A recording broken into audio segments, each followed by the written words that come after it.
The divorce papers arrived on a Tuesday, the same day as the eviction notice.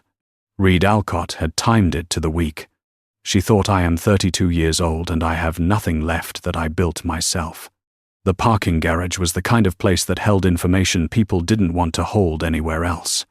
It was underground and concrete, a space meant to contain things temporarily that had ended up holding them far longer than intended. She had cried here twice during the marriage, in the car, before going upstairs to the office, where she was the director of financial controls for Alcott Group, and where the man who ran the company was the man she went home to every evening. She had found, both times, that the crying did not help in any measurable way. Being underground and enclosed helped in a different, private way she could not explain to anyone. A containment for the kind of grief she couldn't show in front of the people it was about. She was not crying now. She was 32 years old, and she had the divorce papers in her left hand and the eviction notice in her right. She was thinking about the shape of what Reed Alcott had done. It was the kind of thinking she was good at, the financial mind she had spent 10 years developing. The capacity to look at a structure and understand how its components related to each other and what the overall architecture was trying to accomplish. The overall architecture of what Reed Alcott had done was simple. About 2 years ago, he had begun restructuring.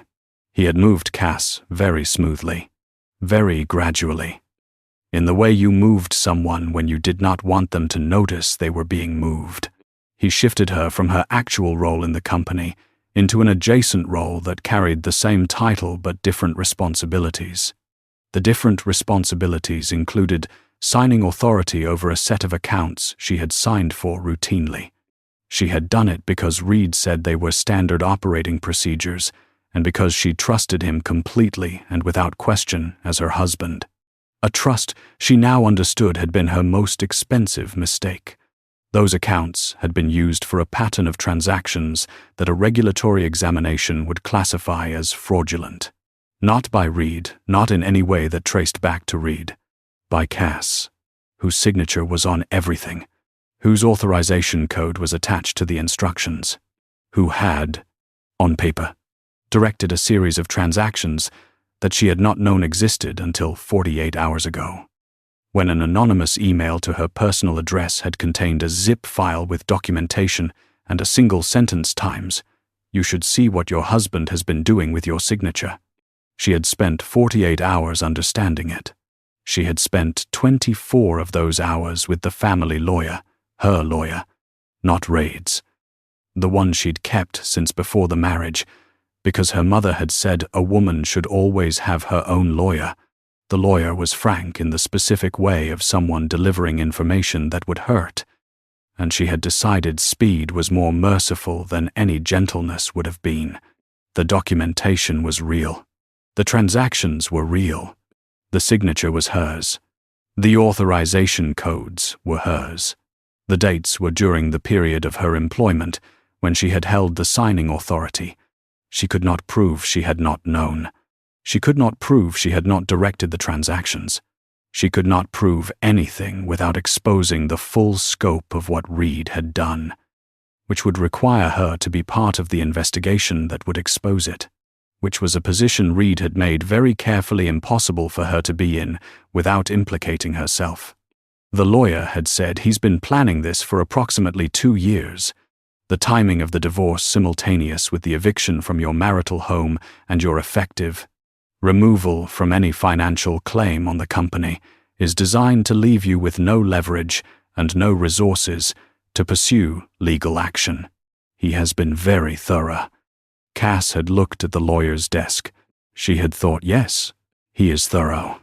She had been living with his thoroughness for 6 years and had attributed it to professional excellence, and had not understood until now that thoroughness applied to her the same way it applied to everything else, methodically, completely, without sentiment. She had also said one other thing, which she had not said to the lawyer but which she was sitting in the parking garage thinking about now, which was he had 2 years. She had had 6. What had she been doing? She knew what she had been doing. She had been working. She had been doing the work that had made herself useful to him and that had, simultaneously, made herself vulnerable to him. And she had done it with the specific diligence of a person who had grown up poor enough to understand that work was the only thing she could control, and who had therefore given the work everything she had. She had given Reed Alcott everything she had, too, which turned out to have been a connected error. She sat in the parking garage for a long time. The concrete held her. The underground quiet held her. She thought about options, because she was a person who organized herself around options, even when the options were very limited. Because the alternative to organizing around options was to organize around what had already happened. And what had already happened was not useful information for what came next. Her phone rang. It was her brother. "Marco, where are you?" he said. "Parking garage." "Our parking garage." "No. Alcott Group. I had to get my things from the office. They were very professional about it. Security escort. Box. 15 minutes. She looked at the box on the passenger seat. 6 years in a box. It was a medium-sized box. "Marco." "I know." He had known since yesterday. She had called him when she left the lawyer's office because he was the person she called and because he was the only person in her life who had, from the beginning of her relationship with Reed, maintained a specific, low-level, never-articulated skepticism that she had found annoying for 6 years and that she now understood had been accurate. "Come, stay with me." "You can." "No, I need to think first." He was quiet for a moment. He had the quality she associated with people who had grown up in the same house she had, which was the quality of knowing when to push and when to let silence be the thing. "I talked to someone," he said. "I know. I want you to hear me out before you say no. I'm listening. You need something that Reed can't touch. Something that operates outside the systems he has access to. Something that gives you a position he can't undermine with the documentation he's holding." He paused. "I work with a lot of people, Cass. People whose operations exist independently of anything Reed Alcott has influence over." She understood what he was saying. Marco ran an import company with the kind of complexity that served many different clients and treated discretion as a professional value. She had never asked him directly about all of his clients. He had never offered. "What kind of something?" she said. "Enzo Cavalieri," Marco said. "He needs a wife. Legitimate. On paper. For reasons related to a succession clause in the Cavalieri family trust. He needs someone who understands financial structures, someone who can sit in rooms and understand what's being said and not be managed. He needs someone who is, and I'm quoting the requirements I was given, not afraid of what the name means." He paused. "I thought of you immediately." She sat with the box of 6 years of her working life on the passenger seat. The divorce papers lay on her lap. "Cavalieri," she said. "Yes." Anyone who worked in financial structures in this city knew the name. It appeared in the architecture of certain companies, the way load-bearing walls appeared in certain buildings. Not visible from the outside, but fundamental to what stood. She knew what the name meant. Marco was asking her to consider going toward the thing that most people organized their professional lives around going away from. She thought about options. She thought about what she had and what she didn't have. She thought about Reed Alcott's 2 years of thorough preparation and the documentation with her signature. She thought about the eviction notice, the divorce papers, and the office box. She thought about being 32 and poor again, which was where she was going if she did nothing. "Set up the meeting," she said. Marco was quiet for a half-second, the half-second of someone who had expected more resistance and who was reorganizing his approach around the absence of it. "You're sure?" "I'm not sure of anything." "Set up the meeting." The office of Enzo Cavalieri was on the 14th floor of a building that had been built in the 1940s and that had the quality of a building that knew what it was and had no interest in updating the knowledge. Dark stone facade. Lobby with brass fixtures that were original and maintained rather than replaced. Elevator that moved with the specific deliberateness of machinery that had been installed when deliberateness was considered a feature rather than a defect.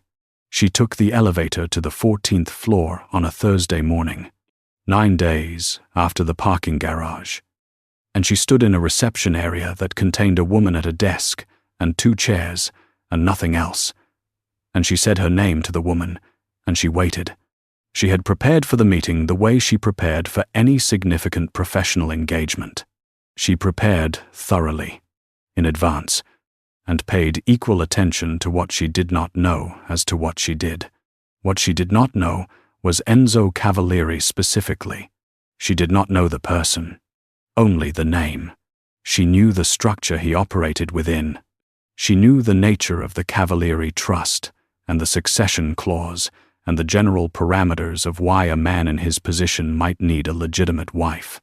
She had researched this with the specific focus of a person who understood that the more accurately you understood the structure of a negotiation, the better position you were in to negotiate within it.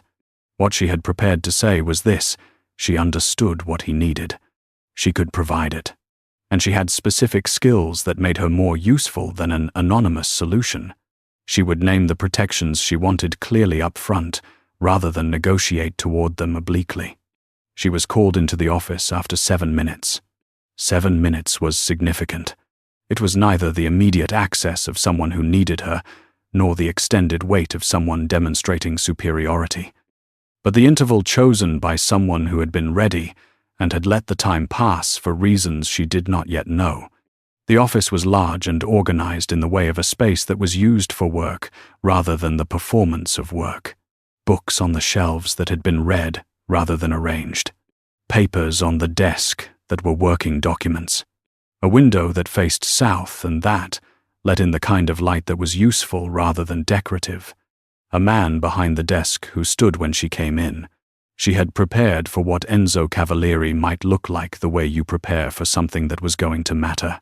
In this case, she had decided, before she walked in, that his appearance would not be information she would let affect her position in the meeting.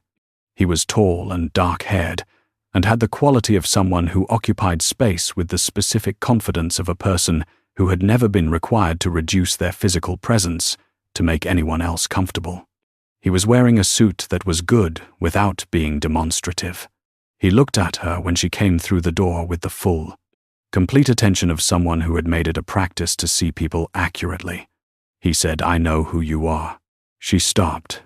Not physically, she did not stop walking. She said to the chair across the desk, and she sat down, and she set her bag at her feet. But something in her registered the sentence as different from the greeting it appeared to be, and she filed the difference without examining it yet. "Then, we can skip the introduction," she said. He looked at her for a moment. He sat. "Marco Reeve spoke highly of you. Marco is my brother. His assessment is not objective." "No, but it was specific. He told me what you do, what you did, and what was done to you. I did my own verification." He looked at the desk for a moment and then back at her.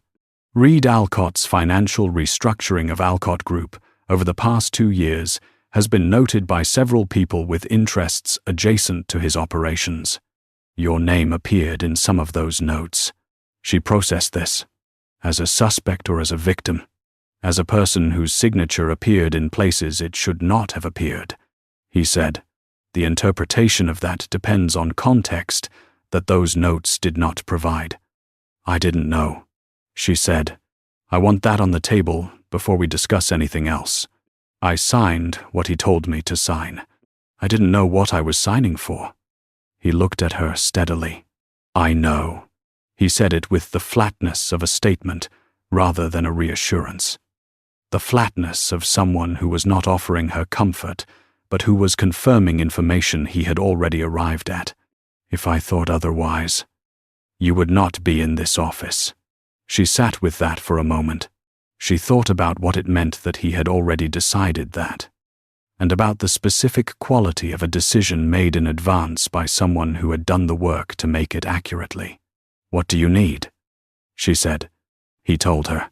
The Cavalieri family trust contained a succession clause that had been written by his grandfather and that required the primary heir to be married before the age of 40 or to submit to a council review of the estate management. The council was composed of family members, several of whom had spent the last 12 years waiting for the review that would give them leverage over the estate. He was 38. He had 2 years before the age threshold. He needed a marriage that was legally valid, socially credible, and stable enough to survive a council scrutiny that would be thorough and adversarial. "What I need is someone who understands what they are walking into," he said. "Not someone who will be managed or frightened, or who will make mistakes because they don't know what the situation is. I've had 3 proposals from people who want to offer me suitable candidates. None of the candidates were told the full nature of what they were being placed into." "You're telling me the full nature," she said. "I'm telling you what you need to know to decide. There is more that you will learn after you decide, if you decide to proceed." She thought about the structure of this. She thought about what he was offering and what it required. She thought about what she was bringing to the negotiation, the financial skills, the professional composure, the specific knowledge of how to exist in rooms where people were trying to manage her, and she thought about what she wanted in return. "I have conditions," she said. "I expected you would. I want the documentation Reed Alcott has with my signature. All of it. Neutralized. Not destroyed. I want the context established, so the documentation reads as what it is, a setup. I want that work done before I sign anything." He said nothing. "Second," she said, "I want a financial arrangement that is independent of the marriage, my own accounts, my own resources, structured in a way that the end of the marriage, whenever it comes, does not leave me in the same position I'm in now. I was dependent on Reed, and I will not be dependent on you." He said nothing still. She said, "Third, I want to know what I'm walking into. All of it. Not the version you decide I need. I understand discretion. I've worked in sensitive financial environments for 10 years. I'm not going to use information against you, but I will not be in a position again where I am inside a structure I don't understand." He was quiet for a moment after she finished. He looked at her with the full, specific attention she had noticed when she came in. He looked at her the way she looked at financial structures, assessing the load-bearing elements, understanding where the stress points were, determining whether the architecture was sound.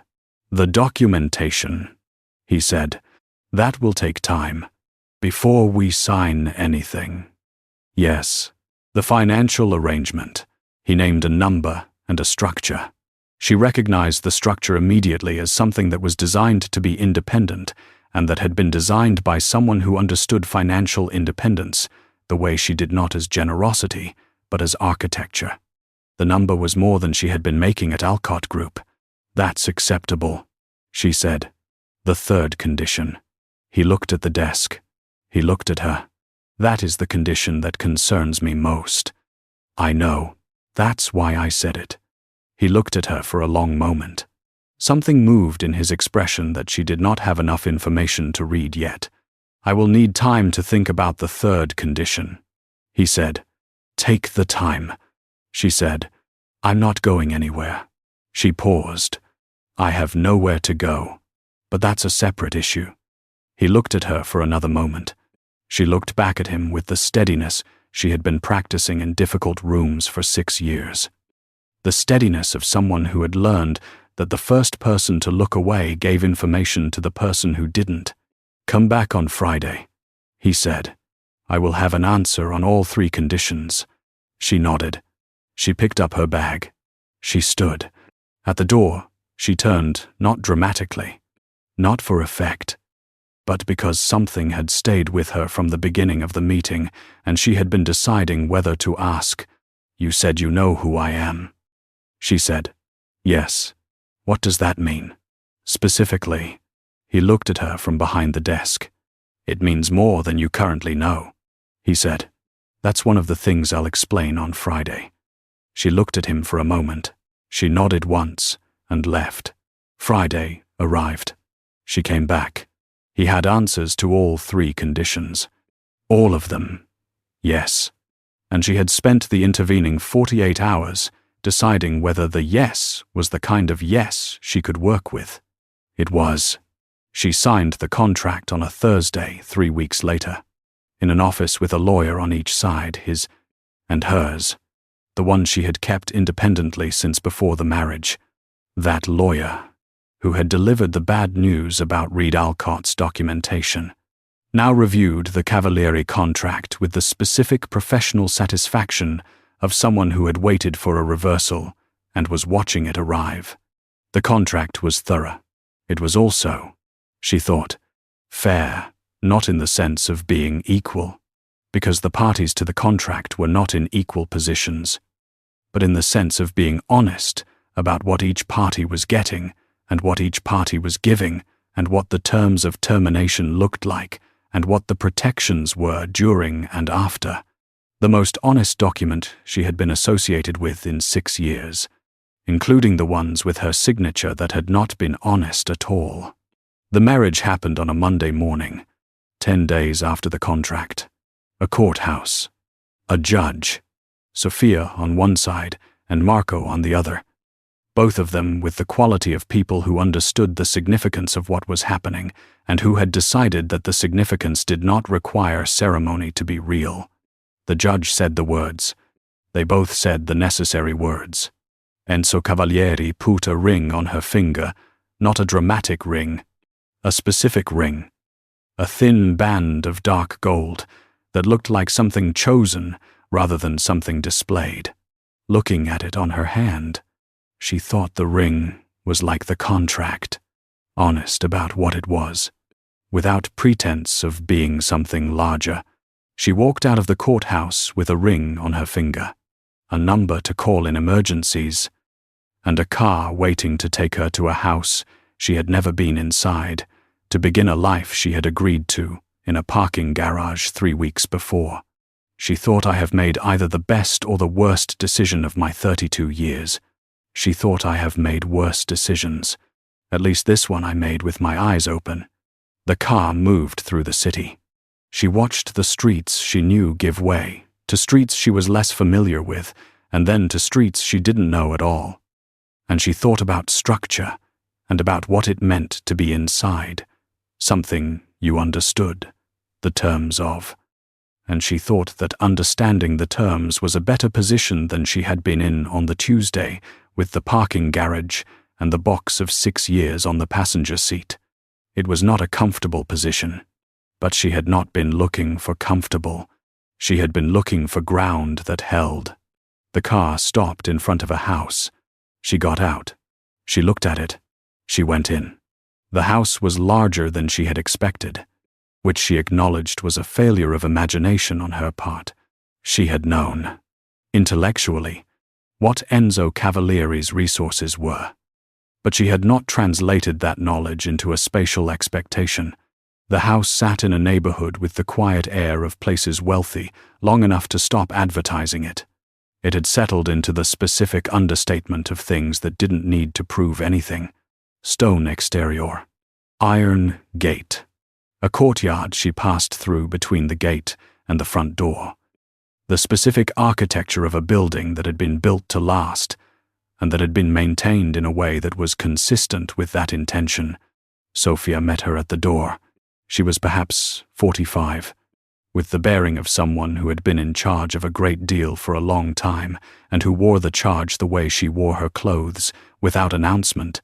She looked at Cass with the assessing quality Cass was beginning to understand was characteristic of everyone in Enzo Cavalieri's immediate circle, and she said, "I'll show you your rooms." "Rooms," Cass said. "You have a wing," Sophia said. She said it the way one states a fact, without apology or explanation. "Mr. Cavalieri's rooms are on the opposite side of the house. You share the common spaces, the dining room, the library." The kitchen, if you use it. The rest is private. Cass followed her up the stairs, through a corridor, and into a self-contained wing. It had a bedroom, a sitting room, a study with a desk and bookshelves, a window facing the garden, and a bathroom. The furniture was good, not ostentatious. It had been chosen by someone who understood what a space needed rather than what it should display. She stood in the middle of the sitting room and she thought, "This is better than anywhere I've lived since my 20s. Sophia stood in the doorway. "Dinner is at 7 if you want it," she said. "Mr. Cavalieri usually eats in the study on Mondays. You're welcome to eat here or in the dining room as you prefer." "What do people usually do?" Cass said. "People in my position." Sophia looked at her for a moment. Something shifted in her expression, not quite a smile, but the specific movement of someone who has received an unexpected answer and is deciding what to do with it. "There haven't been people in your position before," she said. "You're the first." "Ah," Cass said. "I think the dining room," Sophia said. "But that's only my opinion." "I'll take it," Cass said. "Thank you." Sophia left. Cass stood in the sitting room of her wing of a house that belonged to a man she had married that morning, and she looked at the window and the garden and the desk and the bookshelves, and she thought about what came next. Next came Monday dinner alone in the dining room. On Tuesday, she learned the house's rhythms. By Wednesday, she began to understand the structure she'd walked into well enough to start asking the right questions. She had always been good at structure. She was going to need that now. She unpacked the medium-sized box from the Alcott Group office, set out 2 bags she'd been living from since the eviction, and arranged the small collection of books she'd refused to leave behind when everything else went. She put things where they seemed right, looked at the result, and thought, "This is where I am now. This is the ground I have." She went down to the dining room at 7 and ate dinner alone at a table that seated 12. And she thought that the table was trying to communicate something about scale that she was not yet in a position to receive.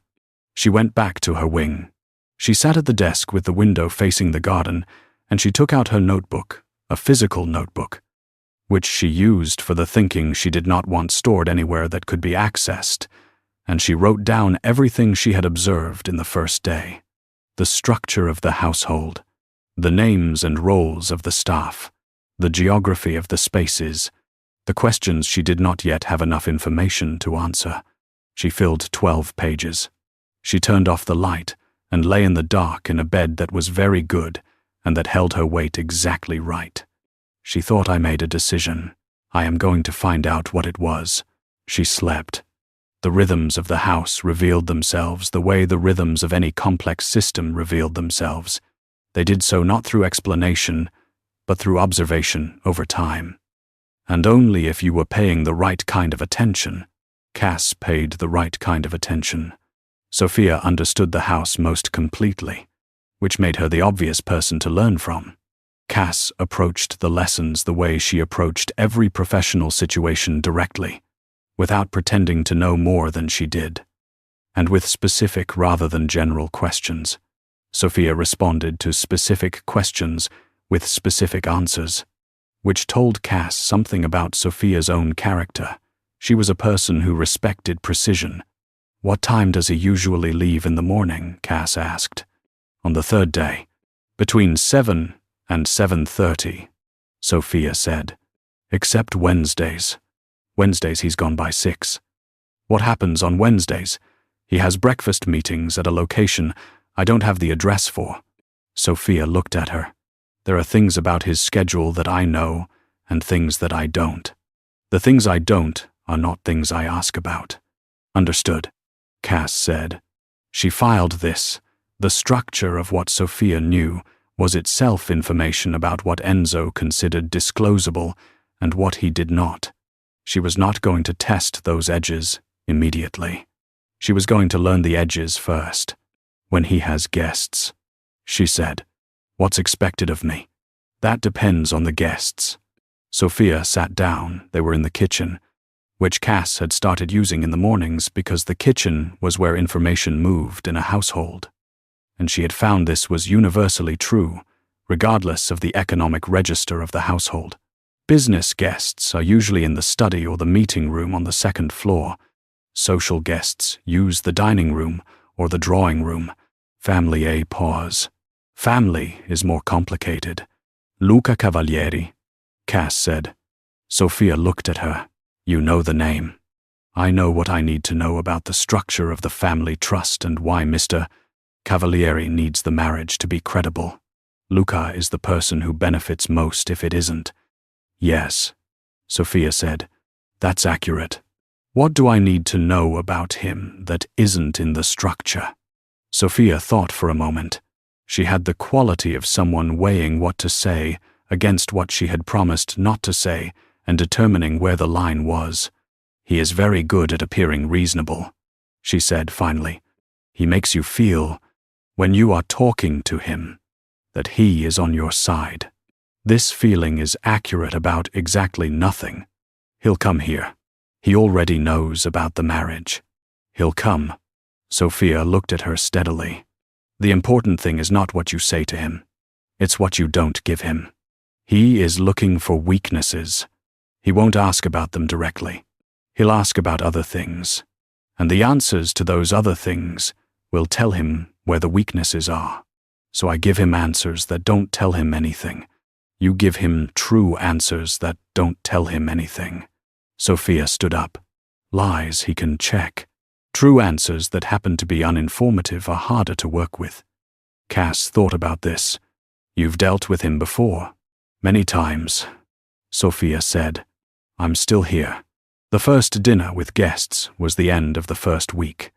Enzo told her about it on Thursday evening, not in a formal way. More in the way of someone noting a change in schedule. He stopped in the hallway, outside the library where she had been reading after dinner for 3 evenings in a row. The library had the particular quality of a room that had been put together by someone who actually read, and rooms like that were among the best to be in. Saturday, he said. There will be guests for dinner. A business contact and his wife.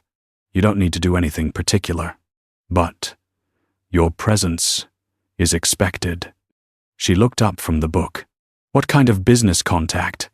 He looked at her. One who knows the family and will be noting whether the marriage appears credible. So a test. Of a kind, he said. You should know that Marcello Ricci has been a contact of the family for 20 years and is observant in the way of people who have been in adjacent positions to ours for a long time.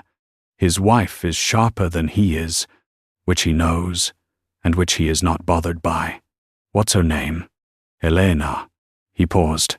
She will try to determine how much you know about the situation you are in. Not directly. Indirectly. Sophia told me that the strategy with people in your world is true answers that don't give information. He looked at her for a moment. Something shifted in his expression, a small thing. A specific quality of attention. You've been talking to Sophia. I've been learning the house, she said. Sophia is the most complete source of accurate information I've found so far. Is that a problem? He looked at her for another moment. No, it's sensible. What time is dinner? 8.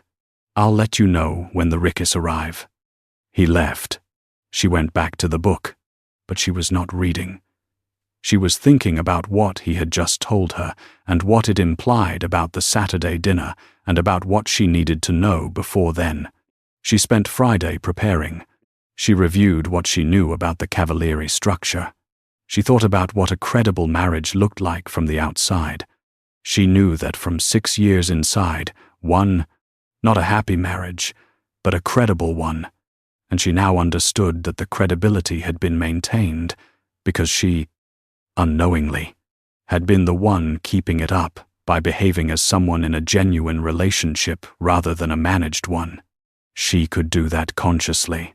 She could do that consciously, and she could do it better now that she knew what she was doing. Saturday evening. She dressed in the specific way she had dressed for business dinners during the Reed years, clothes that communicated competence without overclaiming, that were expensive enough to be credible, and not so expensive as to be the point. She went downstairs at 7:55 and found Enzo already in the drawing room. He looked at her with that full attention quality she was beginning to recognize as his default rather than a response aimed at her. "You look like someone who has done this before," he said. "I have done this before," she said.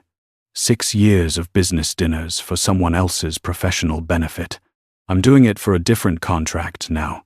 He said nothing. He looked at her for a moment with the quality she could not yet fully read. "Then the Rixis are 5 minutes out." The Rixis arrived, and were who Enzo had described them to be, Marcello warm and easy, in the way of someone who had been charming for long enough that the charm was genuine. Elena watching the room with the specific quality of someone who was always doing 2 things at once, and who found this unremarkable. Cass sat next to Marcello at dinner, and across from Elena.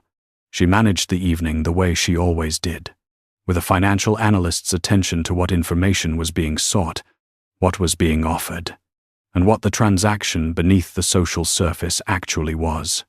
Elena asked about how she and Enzo had met. Cass had prepared for this. She told the true version, edited not for content but for frame. They had been introduced through her brother, who had a professional relationship with Enzo's operations. They had talked about things that mattered to both of them. The decision to marry had been faster than conventional timelines, but they had both understood what they were doing. Every sentence was true. The frame made it sound like the beginning of something mutual rather than the execution of a contract.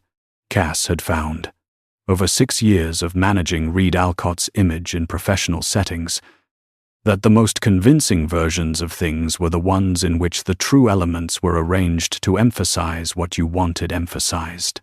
She was very good at this. Elena looked at her across the table with the sharp, observant quality and said, "You're not what I expected." "What did you expect?" Cass said. "Someone decorative," Elena said. "Someone who was here because the situation required a woman and she happened to be available." She looked at her steadily. "You're not decorative."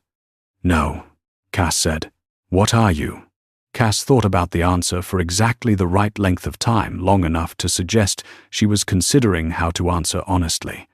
Not so long as to suggest she was deciding what to reveal.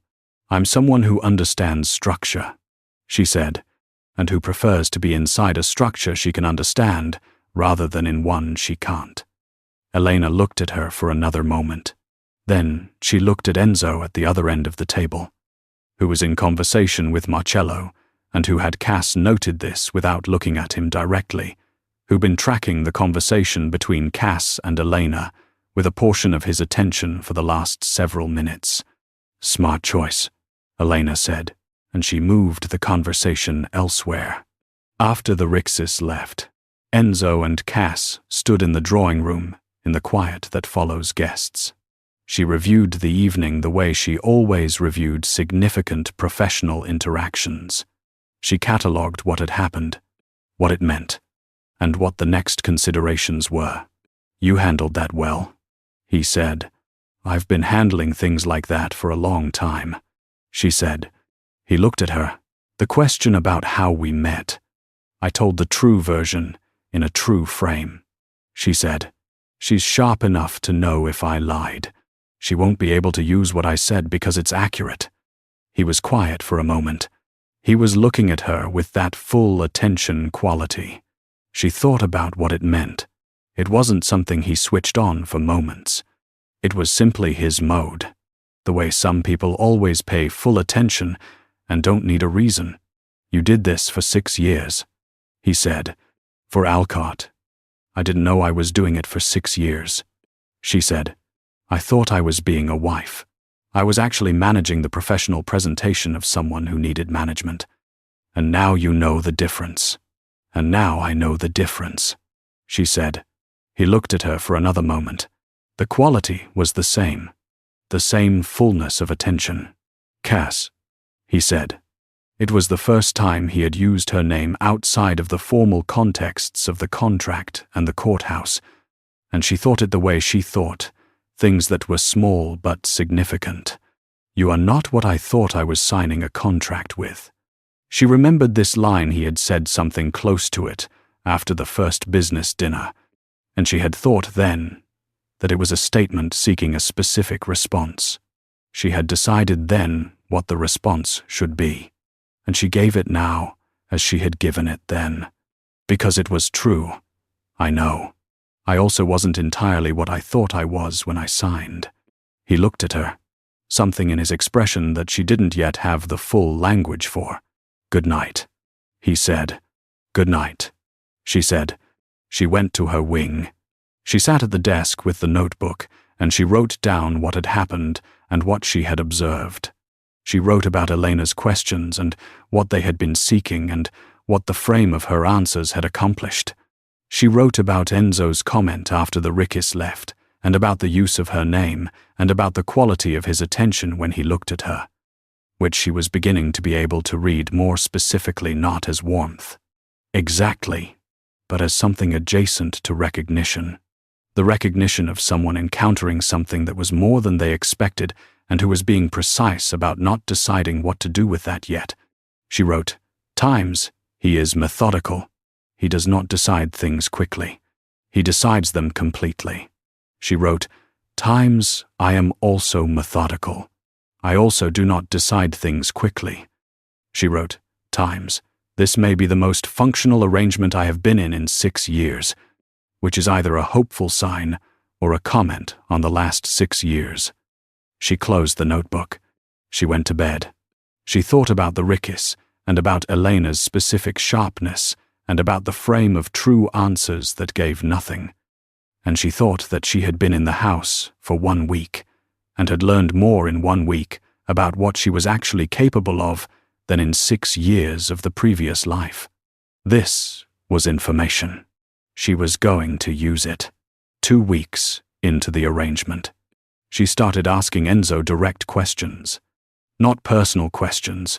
She understood the boundary between professional and personal in his world with the precision of someone who had spent years in adjacent territory.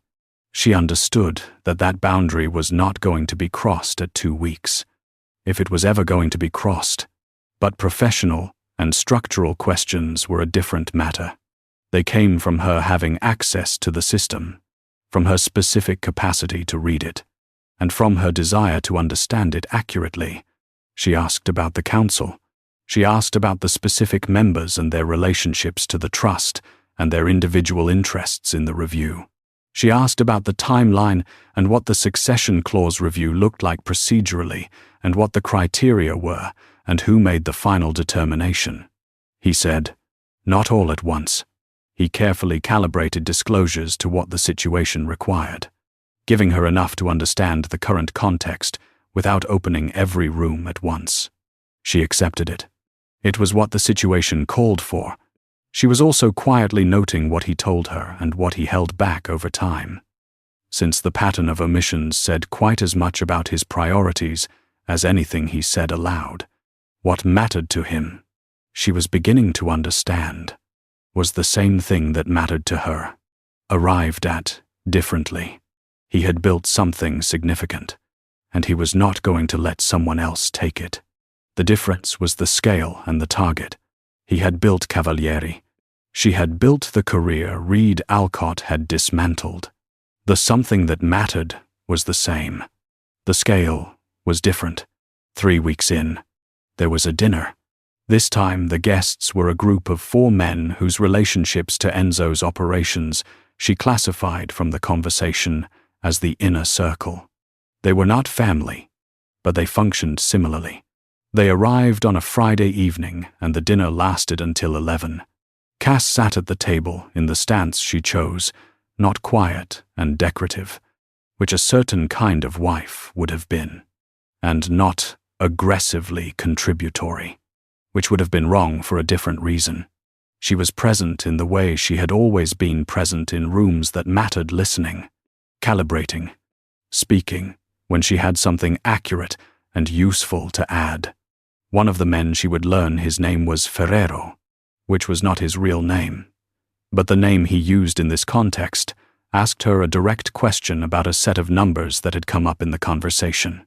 A question about a specific ratio in the context of a business structure being discussed. He asked it in the way people sometimes asked women at business dinners, questions they expected to go unanswered or deflected. Not because the women couldn't answer, but because the asking was a kind of test of the room's temperature rather than a genuine inquiry. She said it. She said it correctly and specifically, and with the follow-on implication that the question had been reaching toward. She said it in approximately 12 seconds. The table was quiet for a moment. Ferrero looked at her. He looked at Enzo. He looked back at her. She looked across the table and found Enzo looking at her from the other end. And the look had something in it that she was, beginning to be able to read the quality of someone who has seen something that confirms a prediction and who has found the confirmation more significant than the prediction itself. He looked at her for a moment, and then he returned his attention to the conversation. After dinner, after the guests had gone, he did not go to the study, as he usually did on Friday evenings. He came to where she was standing in the drawing room with a glass of water. Thinking about the evening, Ferrero is not a man who is surprised easily, he said. He asked me a real question. She said. He should have expected a real answer. He didn't, Enzo said. He expected a smile and a deflection. He looked at her. What gave you the specific number you used? It wasn't in anything I've shared with you. She thought about whether to explain this. She decided accurate was better. I've been reading, she said. Your library has a significant collection of documents related to the operational structures of various entities. Some of them are in folders that weren't labeled as private. I've been working through them in the evenings. He was quiet for a moment. You've been reading my files. The ones that were available, she said. I've stayed out of the ones that were locked or clearly restricted, but the accessible materials have given me a fairly complete picture of the structures. She looked at him steadily. I told you I wanted to understand what I was inside. This is how I understand things. He looked at her for a long moment. He did not look angry. He looked at her with the specific quality that had been building over the weeks, the quality of someone whose calibration of another person was being continuously updated and who was finding the updates significant. I should have expected this, he said. Probably, she said. Should I stop? He thought about it.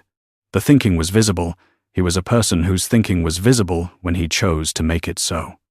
And she was beginning to understand the difference between his thinking face and his conclusions face. No. Ask me if you find something you can't interpret. Some of what's in there will be legible to you, and some won't be. And I'd rather you ask than construct an interpretation from incomplete information. That's efficient, she said. I'm a practical person, he said. So am I, she said. He looked at her for a moment. I know. He said it the way he had said times. I know times in the first meeting. With the flatness of confirmed information. She had learned, by now, that when he said, times I know, times in that way, he usually knew more than was apparent. She had not yet asked him what more that was. She was going to. She was building toward it. Good night, she said. Good night, Cass. She went upstairs. She sat at the desk with the notebook and she wrote until midnight. She wrote about Ferrero and the question and the 12 seconds and the specific quality of Enzo's look from the other end of the table. She wrote about the files and his response to finding out she had been reading them and the specific word times, practical times that he had used about himself. She wrote, He is telling me things about himself in small increments. I think this is how he tells people things. I think he expects me to notice. She wrote, Times I'm noticing. The documentation from Reed Alcott came through in the 5th week. Enzo told her in the morning. On a Wednesday, when he was usually gone before she was up, but had instead been in the library when she came down. He had the manner of someone who had been waiting for a specific thing and who was delivering it rather than discussing it. He handed her a folder. "The documentation with your signature," he said. "The complete file. The context has been established. There is now a parallel record of the transaction history that makes the authorization pattern legible as external manipulation rather than internal direction. It is in the possession of 2 separate law firms and 1 regulatory body who are now aware of it." She took the folder. She looked at it. She did not open it immediately. She was aware of what was in it, and opening it in front of him felt like a thing she needed to do alone. "How?" she said. "The transactions were real," he said. "The authorization codes were yours. What was not yours was the IP address from which the instructions were issued. It required access to the audit trail that Alcott Group maintains, which required access to their system." He paused. "We have people who can access systems like that under appropriate circumstances." She sat with this for a moment. She thought about what times appropriate circumstances times meant in the context of Cavalieri and decided that she had agreed. When she signed the contract, to be inside this structure without requiring specific details about how the structure operated. "Is he going to come after me?" she said. "Reed Alcott is currently engaged with a regulatory inquiry that was prompted by the same audit trail. He has enough to manage without coming after you." He paused. "And he knows that anything directed at you now would cause that inquiry to accelerate." She thought about Reed's thoroughness. It showed in 2 years of preparation, the careful construction of her culpability, the timing of the divorce and the eviction. She thought about the way thoroughness, when applied to the wrong target, became predictable. "You've been thorough," she said. "I am generally thorough," he said. She looked at the folder. She thought about the parking garage and the box and the 2 documents. She thought about what it had felt like to understand that you had been comprehensively outmaneuvered by someone you had trusted. She thought about what it felt like now, holding the folder, knowing that the outmaneuvering had been reversed. Not reversed all the way. 6 years were not recoverable. The marriage was not recoverable. The specific version of herself that had existed before the parking garage was not recoverable. But the documentation, the legal vulnerability, that was gone. She thought, this is what Enzo Cavalieri does for the people who are on his side. He solves the problem completely. She thought, I need to understand what it means to be on his side. "Thank you," she said. He looked at her. "The first condition of the contract," he said. "It's fulfilled." "I know." She looked at him. "I said thank you anyway." He said nothing. He looked at her for a moment with the quality, the full attention, the specific recognition that she was coming to find both readable and not entirely readable, which was the combination of things she found most interesting about people. He picked up his jacket from the chair. "I have the Wednesday meeting," he said. "Yes, the one Sophia doesn't have the address for." Something moved in his expression, the specific movement she was learning to associate with his version of being amused. "I'll be back by noon," he said. She sat in the library with the folder. She opened it. She read every page. She read it with the specific attention of a person who had spent 10 years in financial structures and who was now reading the record of what had been done to her with the professional clarity that was. She found the only way to read it without the clarity becoming something else. She read it completely. She closed it. She set it on the desk. She thought, I am done with Reed Alcott. Not because I have forgiven him. She was a practical person, and forgiveness was not something she had ever organized her thinking around, but because the structure of her life no longer had him in it as a variable. He had been a variable. Now he was a fixed element in a past that was not relevant to what she was building. She thought, what am I building? She did not have a complete answer yet. She had the beginning of one. The invitation to the family dinner came from Luca. Not through Enzo directly to Sophia. She brought it to Cass with the specific quality of someone delivering something that they know is significant and who is watching to see how it is received. Luca Cavalieri is coming for dinner Sunday, Sophia said. He's asked that it be a family dinner. You, Mr. Cavalieri, Ryan, and him. How often does he do this? Cass said. He visits perhaps once a month. He has never before specified the format. Sophia looked at her steadily. He knows about you. He wants to assess. Then we'll have a family dinner, Cass said. She told Enzo that evening. He was in the study when she knocked the first time she had knocked on the study door, which was, she knew, a threshold she had been approaching for several weeks. He told her to come in. She came in, stood in the doorway, and said what Sophia had told her. He looked up from the papers. He looked at her for a moment. You're telling me rather than asking me, he said. It seemed like information you needed. She said, I didn't ask because I've already decided I'm going. He looked at her for another moment. He's going to try to determine whether the marriage is real. I know, she paused. Is it? He was quiet for a moment. Not long a compact, thoughtful pause. She read, as genuine consideration rather than avoidance. It's a real marriage, he said. What it is exactly is something I'm still determining. She looked at him. So, she said. She left the study. She went to the kitchen and made tea she didn't particularly want. The kitchen was where she did her thinking when the study wasn't available. And she turned over what she had said and what he had said, and what the space between times, a real marriage, times and times, what it is exactly, times, contained. Sunday was 5 days away. She had 5 days to understand what she was walking into, and she intended to use all 5. She spent the 5 days learning Luca Cavalieri the way she had learned every significant professional adversary she had encountered. She did it through the information that was available and through the structure of what wasn't available. Sophia gave her the outlines.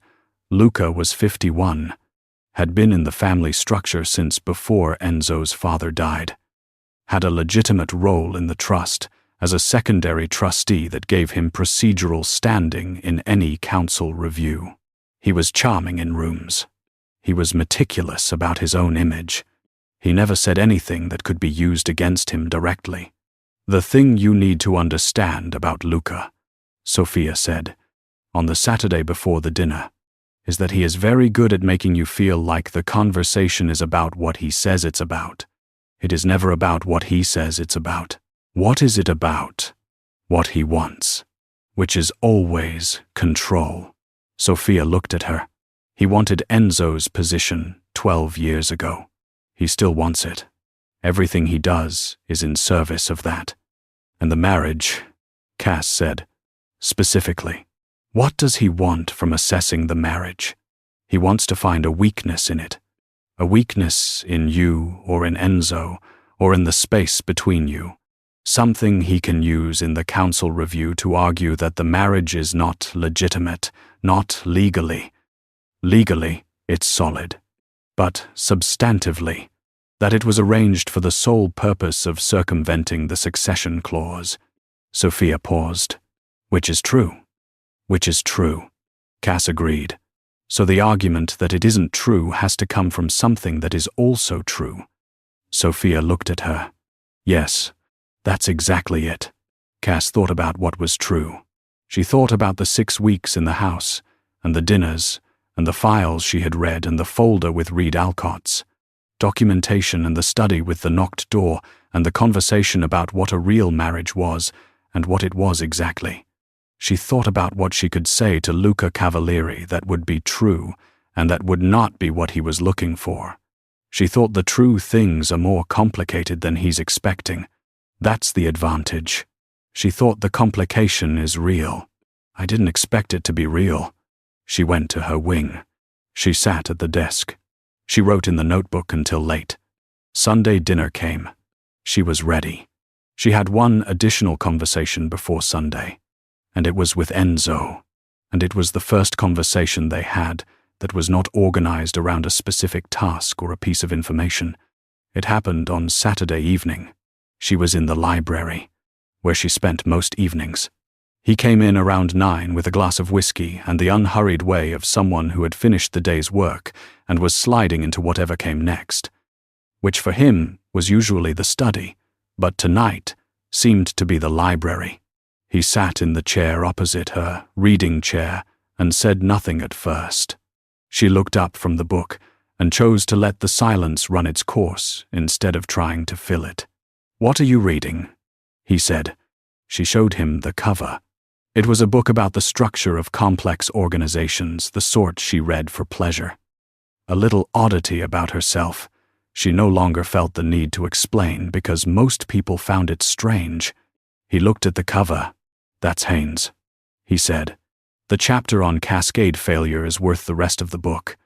She looked at him. "You've read it." "Several times." He set the whiskey down.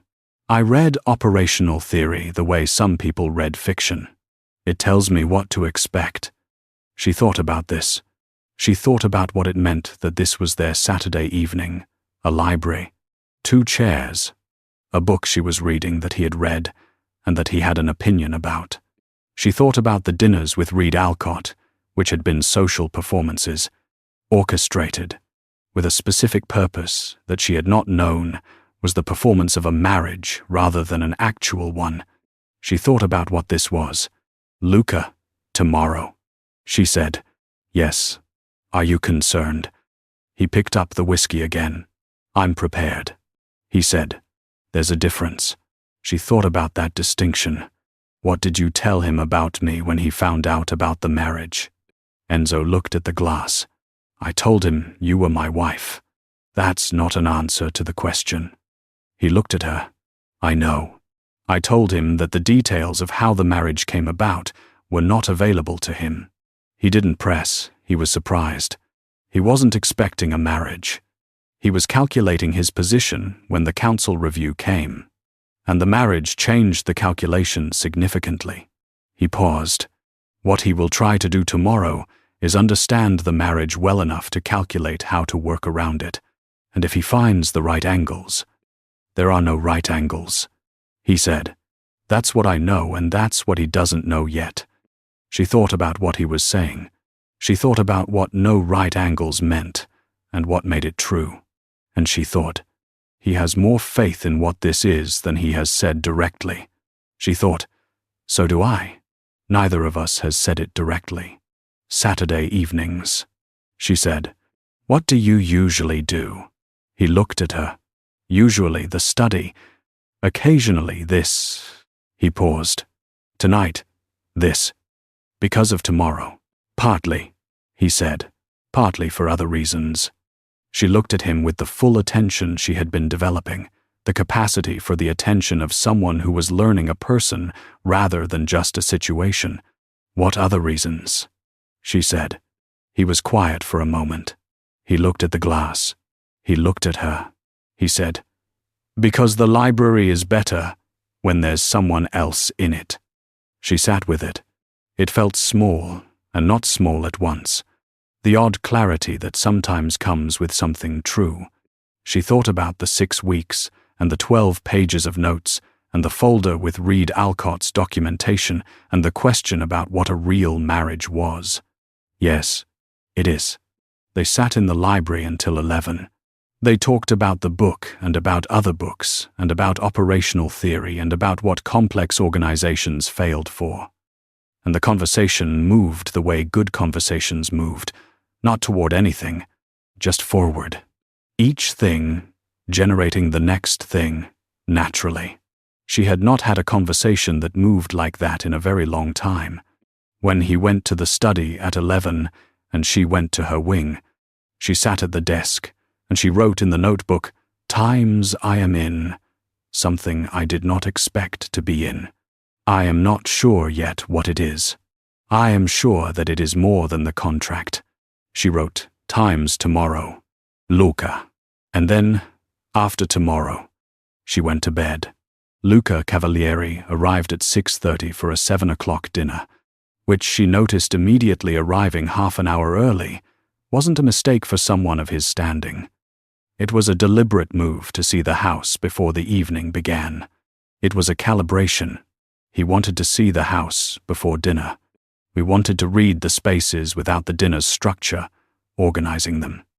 I wanted 30 minutes of informal access to information that the dinner itself would be too managed to provide. She was in the drawing room when he came in, which was deliberate. She had been in the drawing room since 6:15, reading, because she had wanted to be settled in the space before he arrived, rather than entering after him. She looked up from the book when Sophia brought him in, and she stood, which was the correct thing to do. And she smiled with the specific warmth she had used for 6 years in rooms like this, and said his name. He was not what she had imagined. She had constructed, from Sophia's descriptions and from her own reading, a person who was cold beneath the charm, who used warmth as a professional tool in the way some people used any other asset. What she found instead was more complicated. He was genuinely warm, in some specific way, and the warmth was real. And the warmth was also entirely compatible with wanting what he wanted and being prepared to do what was required to get it. She updated her model. People who were genuinely warm and also ruthless were more dangerous than people who were merely performing warmth. The genuine thing was harder to account for. Cassandra, he said. He used her full name, which no one in the house used. She had been Cass since before she was 10. Had never been Cassandra except in formal documents. He said it warmly, like an acknowledgement, like he was giving her something by using it. Luca, she said. Enzo mentioned you were coming. I'm glad. Before tonight, she had decided on her approach with Luca: be genuinely pleasant, keep an open manner, and offer only things that were true and either harmless or useful to the position she wanted him to hold. The key was that the things she gave him had to be true, because he was sophisticated enough to catch constructed information. She was going to give him real things that were either harmless or that actively supported the position she needed him to hold. They had a drink before dinner. Enzo arrived at 6:45, from the study where he had been since 4, and the three of them stood in the drawing room with their drinks and talked in the way that people who knew the game talked when the game was technically not supposed to be happening yet. Luca was very good at it. He talked about the family, about a property in the south that was being managed by a cousin, about a charity event coming up that the Cavalieri name would be associated with. He talked about all of it with pleasant, genuine engagement. And underneath that, he was quietly taking inventory of the room in the way she'd been warned he would. He looked at her and Enzo in the room together. She was aware of the looking. She did not adjust for it. That was the right decision. Adjusting would have signaled awareness of being assessed. And that would itself have been information. She stood where she was, held her drink, and took part in the conversation. She existed in the drawing room the way she had in the library on Saturday evening, comfortably, without performance. At dinner, he began. He asked her about her background, her work history, where she was from, how she and Enzo had come to know each other. He asked it with a genuine warmth, the interested manner of someone glad to meet her and who wanted to understand who she was. She said it in the same frame she had used with Elena Ricci. True things. Arranged to highlight what she wanted, highlighted, nothing made up. Nothing that could be checked and proved false. And the work you did before, he said. Financial structures. That's a specific expertise. What drew you to that? Reliability, she said. I grew up in circumstances where money was uncertain. I became good at understanding financial structures because understanding them felt like the closest thing to controlling them. She looked at him. It's a practical motivation, not a glamorous one. No, but practical motivations last longer than glamorous ones. He looked at Enzo. You haven't married a decorative person, he said. with the warmth of someone complimenting the host. "No," Enzo said. "I haven't." The look that passed between them was brief and held something Cass filed away for later, not hostility, but something more precise. The look of two people who understood each other's positions very precisely and who were conducting the meal as a formal context in which those positions were temporarily set aside. Luca turned back to her. "Tell me about the courtship," he said. "My cousin doesn't tell me things unless required. I'm relying on you for the human details." She looked at Enzo across the table. He watched her with full attention, and under that attention, there was something she'd been reading for 6 weeks, and now recognized as, "Your call." He was giving her the decision of what to say. She thought, that is information about how he operates. He gives people the decision. "We were introduced through my brother," she said. "Enzo asked me difficult questions and I gave him direct answers, and he seemed to find that useful." She paused. He was the first person in a long time who asked questions because he wanted honest answers, not because he wanted me to give a rehearsed reply. It was completely true, and it was also, she knew, the most effective thing she could say to Luca, because it was personal and specific and had the texture of something real, because it was real. Luca looked at her. He looked at Enzo. "That sounds like him," he said. "It was," she said. The dinner continued. Luca tried several more angles, always within the frame of genial family interest, not obviously probing. She tracked each the question about their daily routine. Looking for evidence they lived parallel lives. The question about the house. Looking for whether she felt at home, and whether it was hers as much as Enzo's. The question about Enzo's business associates. Looking for how integrated she was and how much she had been told. She answered each question precisely, in the frame that would be most useful. She watched him take it in, update his assessment, and still not find what he was looking for. After dessert, Enzo excused himself for a call he had been expecting. It was, she was fairly certain, a genuine call. He had mentioned it at lunch, which she had started having with him in the kitchen on most days. A development she had not planned, but that had happened naturally as the rhythms of the house established themselves. She was not certain he had chosen to take it at this moment, specifically to leave her alone with Luca. She suspected he had. Alone with Luca. The warmth remained. It was not a warmth he turned off when the primary target of the assessment left. She understood now that it was genuinely how he was. And she found this more interesting than the false version would have been. He was a person who wanted things and who was genuinely pleasant about it. And the genuineness and the wanting were not in contradiction. "You're not what I expected," he said. "People keep saying that," she said. "What did you expect them to say?" She thought about it. "I expected people to be cautious about me," she said, "to reserve judgment. I married Enzo quickly and in unusual circumstances, and I understand that the people around him would want to know what I was before deciding what to think of me.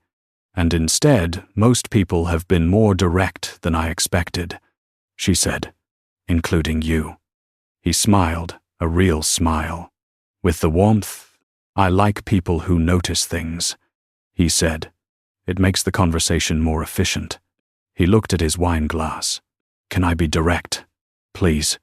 "I love my cousin," he said. "This is true. I also want what he has. This is also true. These two things have been true simultaneously for 38 years, and I've never found them to be in contradiction.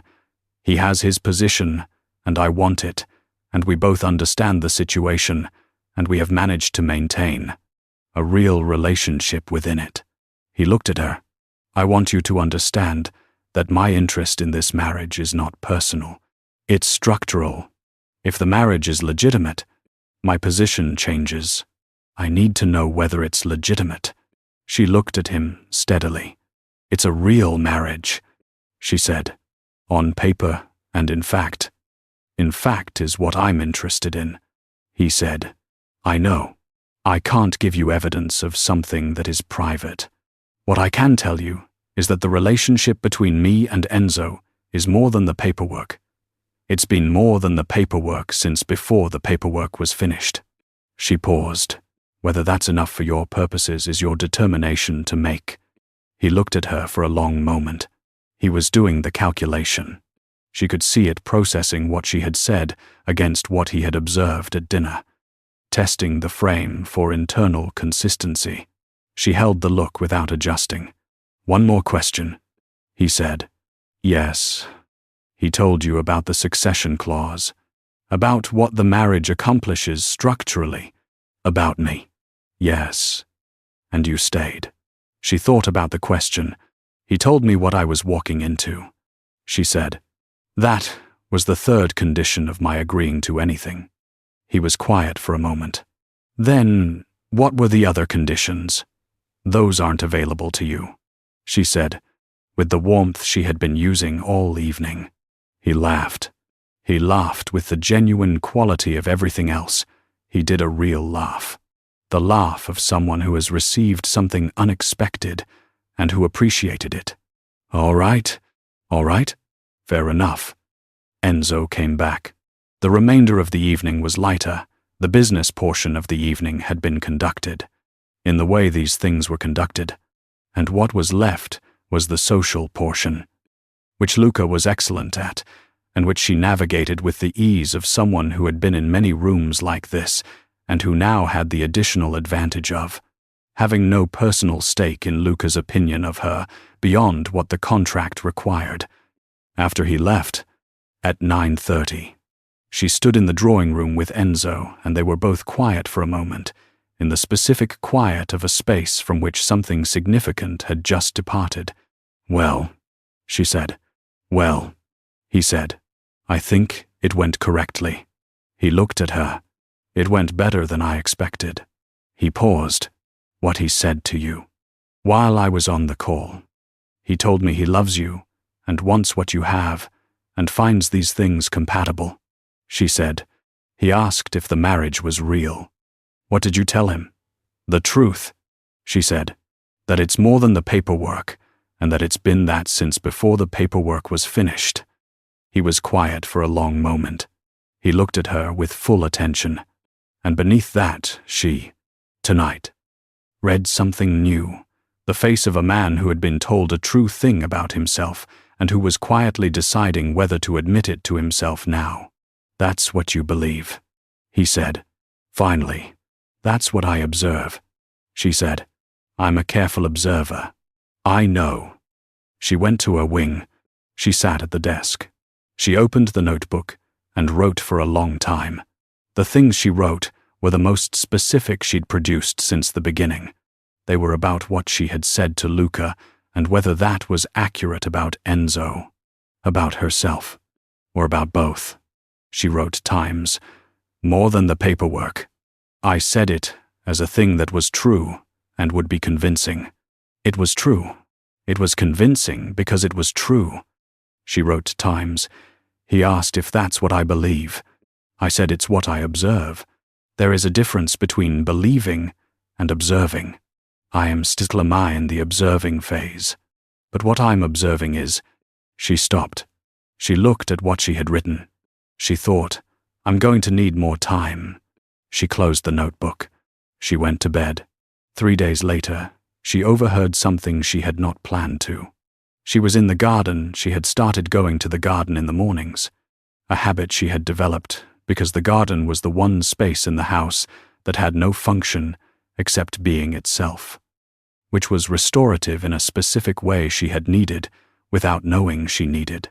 She was at the far end of the garden, near the wall, where there was a bench that faced east and that caught the morning light in a way she had come to appreciate.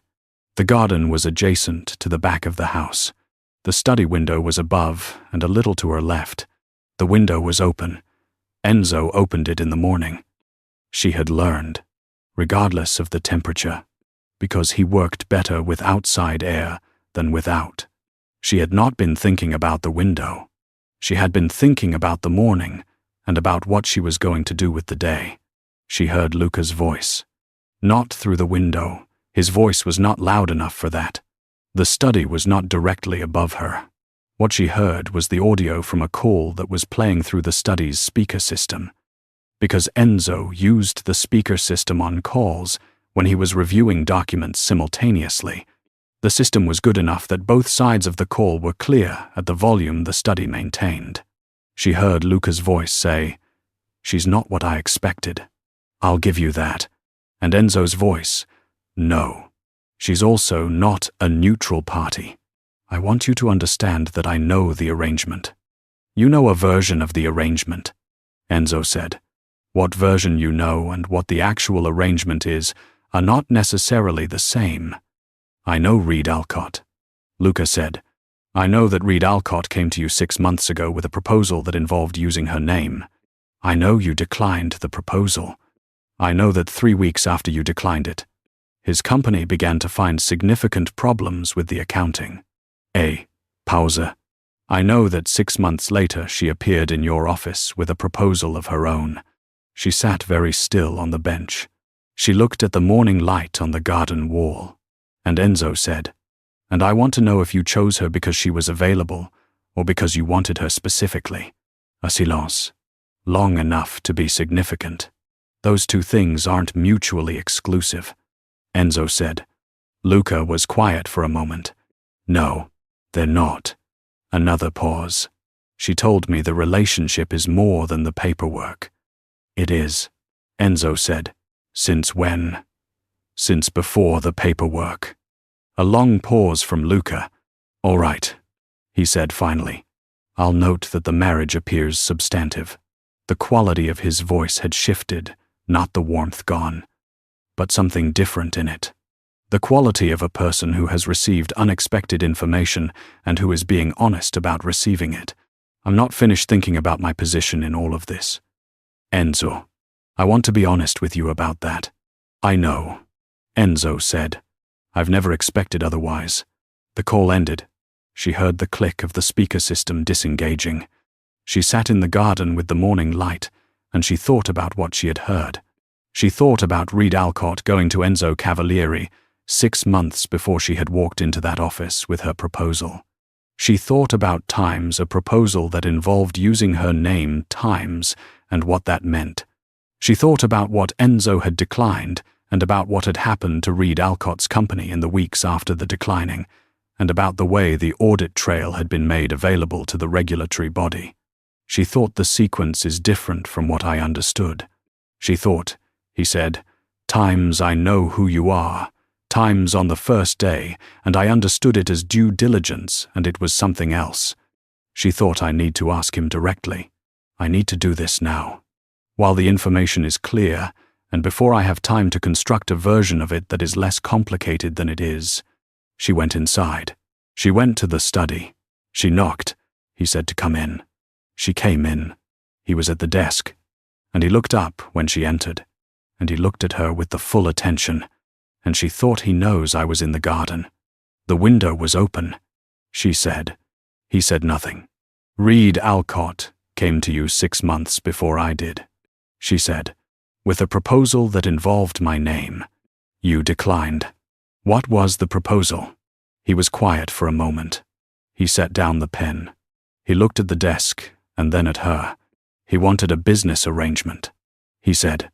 "Part of the arrangement required using your signature on a set of documents that would have transferred certain liabilities into an entity I controlled. He told me you were his director of financial controls and that your signature would be available for the transaction. He was selling my signature, to me specifically. Yes, he had arranged similar things with other parties. She absorbed this. "What did you do?" "I declined," he said, "and I kept the record of the meeting. The record that became part of the audit trail." "Yes." She looked at him. "Why did you decline?" He was quiet for a moment. The quality of the quiet was the same quality as Saturday evening in the library, the genuine consideration of someone who was deciding to say something true rather than something managed. "Because the proposal told me who Reed Alcott was," he said, And because a man who would sell his wife's signature for a business arrangement is a man who had been planning for a long time to have a wife whose signature was worth selling. He paused. I declined because I don't deal with people who use people that way. And I kept the record because records of that kind are always useful eventually. She stood in the doorway of the study, and she looked at the man behind the desk, and she thought about the first meeting. About times I know who you are. About the specific quality of the way he had said it, which she had understood as due diligence, and which was she understood now something more specific. He had not done due diligence.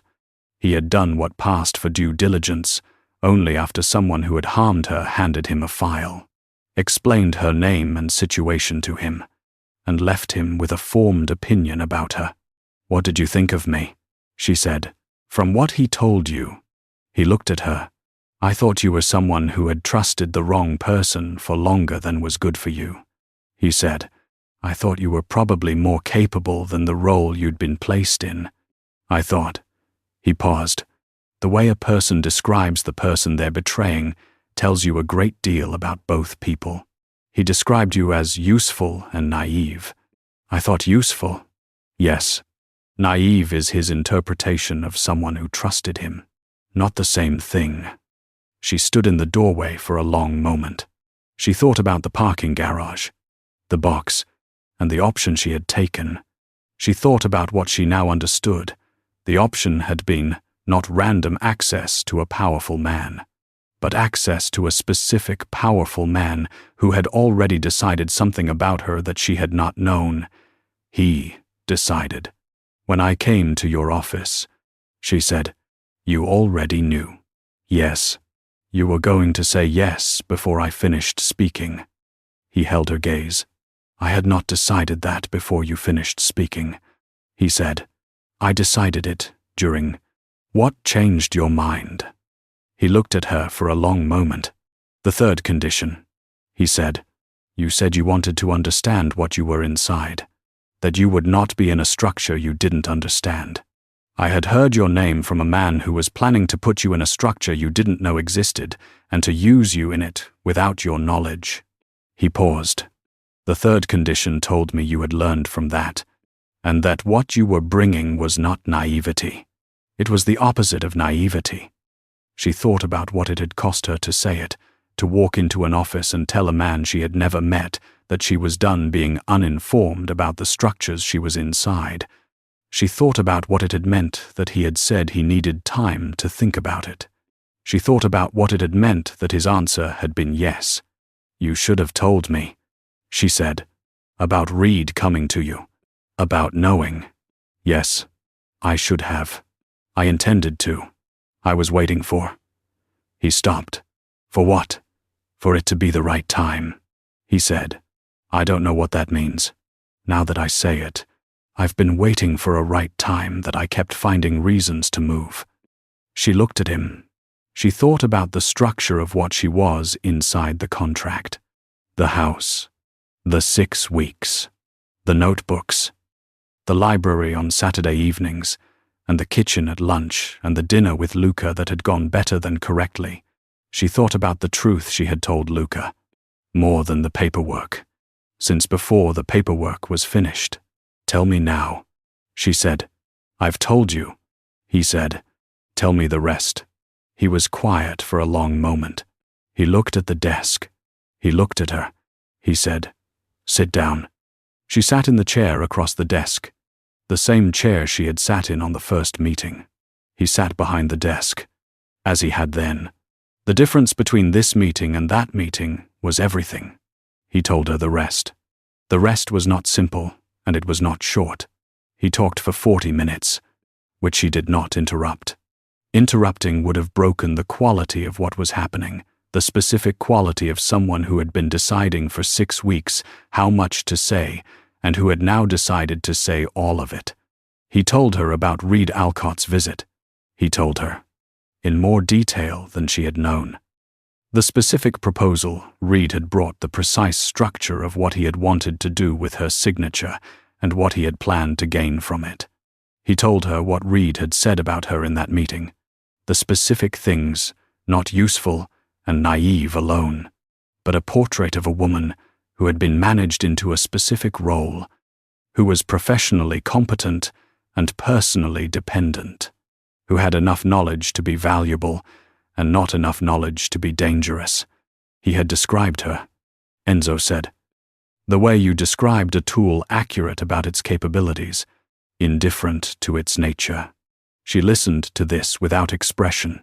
She had known, in a general sense, what Reed had thought of her. She had had 6 years to accumulate the evidence, and the parking garage had been the place where the accumulation became clear.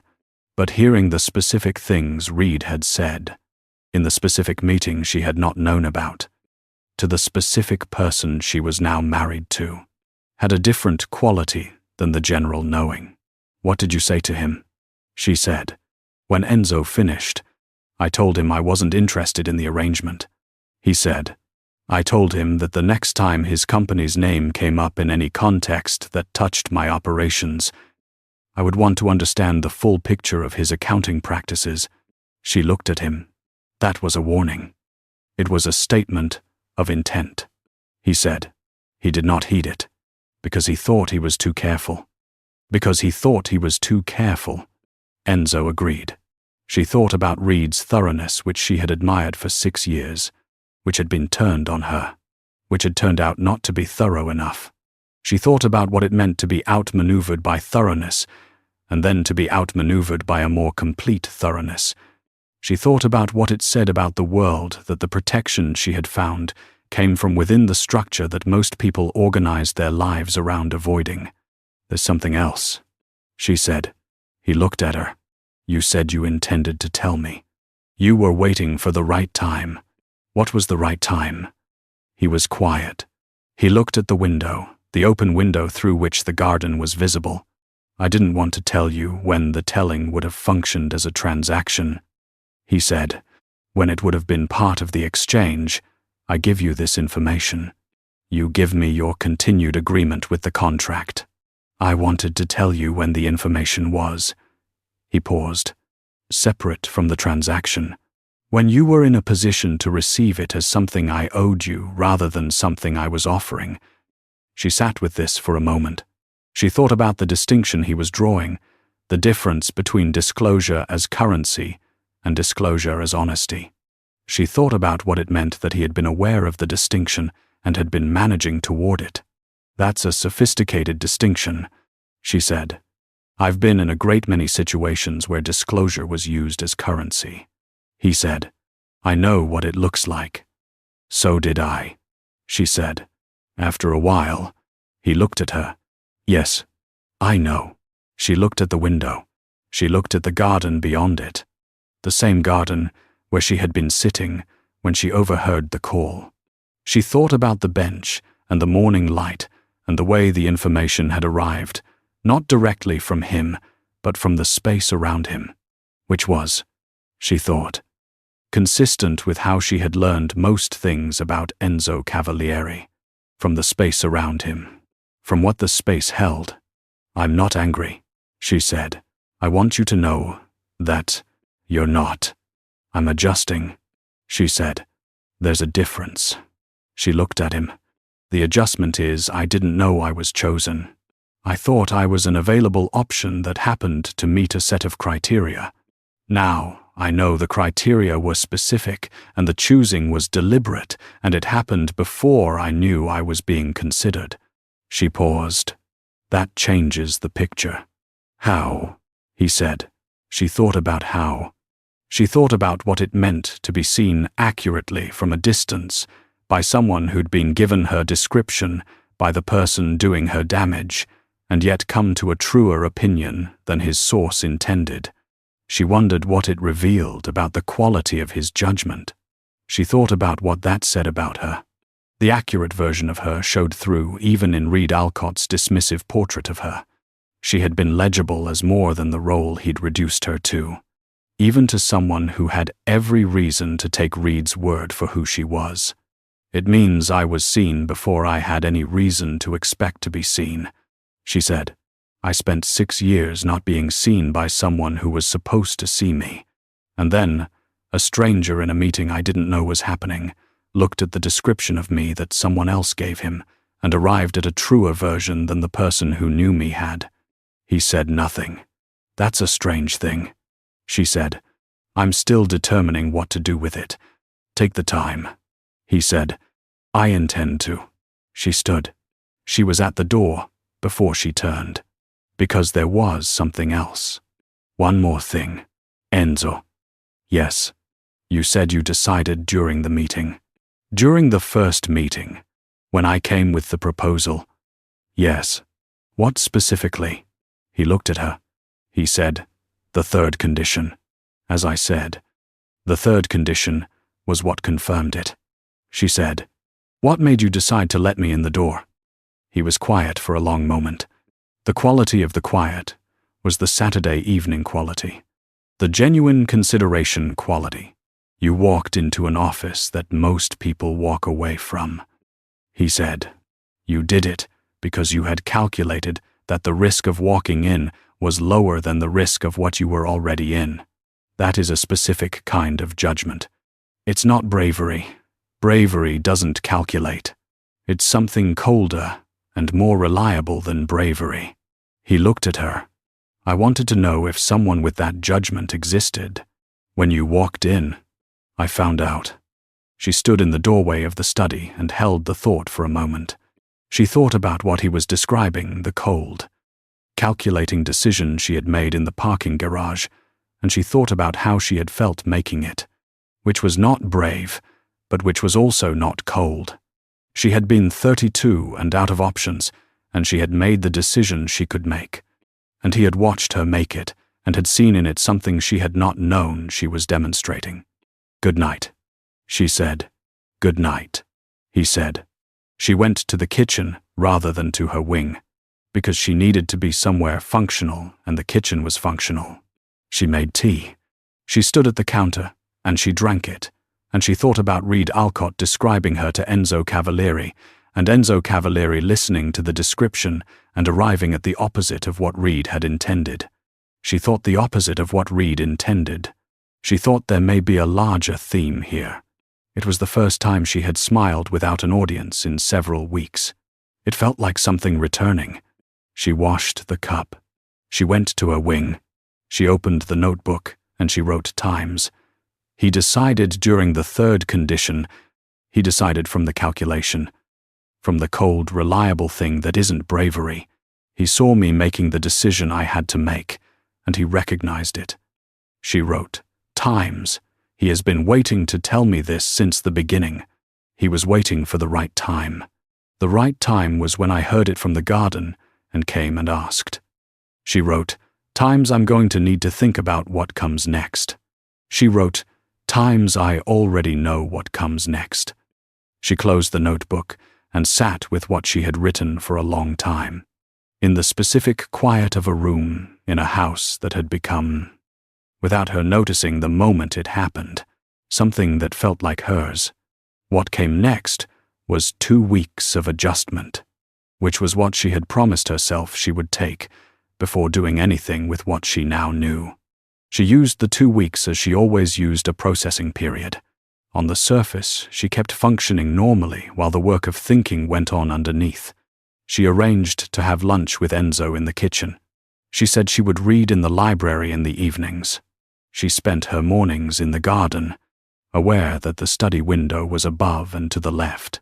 The calls she heard after that were ordinary ones, and she did not try to overhear. The adjustment was not about behavior. It was about the internal map, about redrawing the picture of the situation she was in with the new information incorporated, letting it settle, letting herself understand what the new picture meant for what came next. What came next, she determined at the end of the 2 weeks, was a conversation. She had been building toward it for the whole 2 weeks. In the specific way, she built toward significant things, not with a plan, but with a prepared openness, knowing the shape of what she needed to say, and trusting herself to say it accurately when the moment was right. The moment arrived on a Thursday evening when the house was quiet, and Enzo was in the library at 8 o'clock rather than the study. which had become his pattern on Thursday evenings, which she had come to understand as the evenings he held available for something other than work without quite labeling it as such. She came into the library. She sat in the reading chair. He looked up from the book. She looked at him. "I've been thinking," she said. "For 2 weeks." He said, "You noticed? You're a person whose thinking is visible," he said. "Not on the surface, but present. You've been in a different mode since the morning in the study." She thought about this. She thought about what he was describing, the specific quality of sustained internal processing that she apparently carried in a way that was legible to someone who was paying the right kind of attention. He was. She was finding, consistently, that person. "Yes, I've been reconsidering the picture." "What picture?" "The one I had of what I was inside," she said. "I thought I had a clear picture. It was accurate as far as it went. It didn't go far enough." He set the book down. He gave her the full attention, which she now received as its own kind of information, that when he turned the full attention to someone, it was because he had decided to be completely present for what was about to happen. That the full attention was a form of commitment to the conversation. "The picture I had," she said, "was I made a calculated decision in a difficult situation, and the calculation landed in a place that was more functional than the place I had left. And the person I had made the calculation with was more capable and more honest than the person I had been with before. That picture was true." She paused. What it didn't have in it was that the calculation was already partly made by someone else before I showed up. "The choosing was deliberate," he said, repeating what she had said to him in the study. "Yes, you told me that. I've been sitting with what it means." She looked at him steadily. "It means I was not a random solution to a structural problem. It means you had a position on me before I had a position on anything. And that position was informed by information that I didn't know you had." She paused. "I've been thinking about whether that bothers me. Does it?" She thought about the answer. She had been thinking about the answer for 2 weeks, and she had arrived at it with the specific certainty of something that had been examined from every angle and that held up under the examination. "No, it doesn't.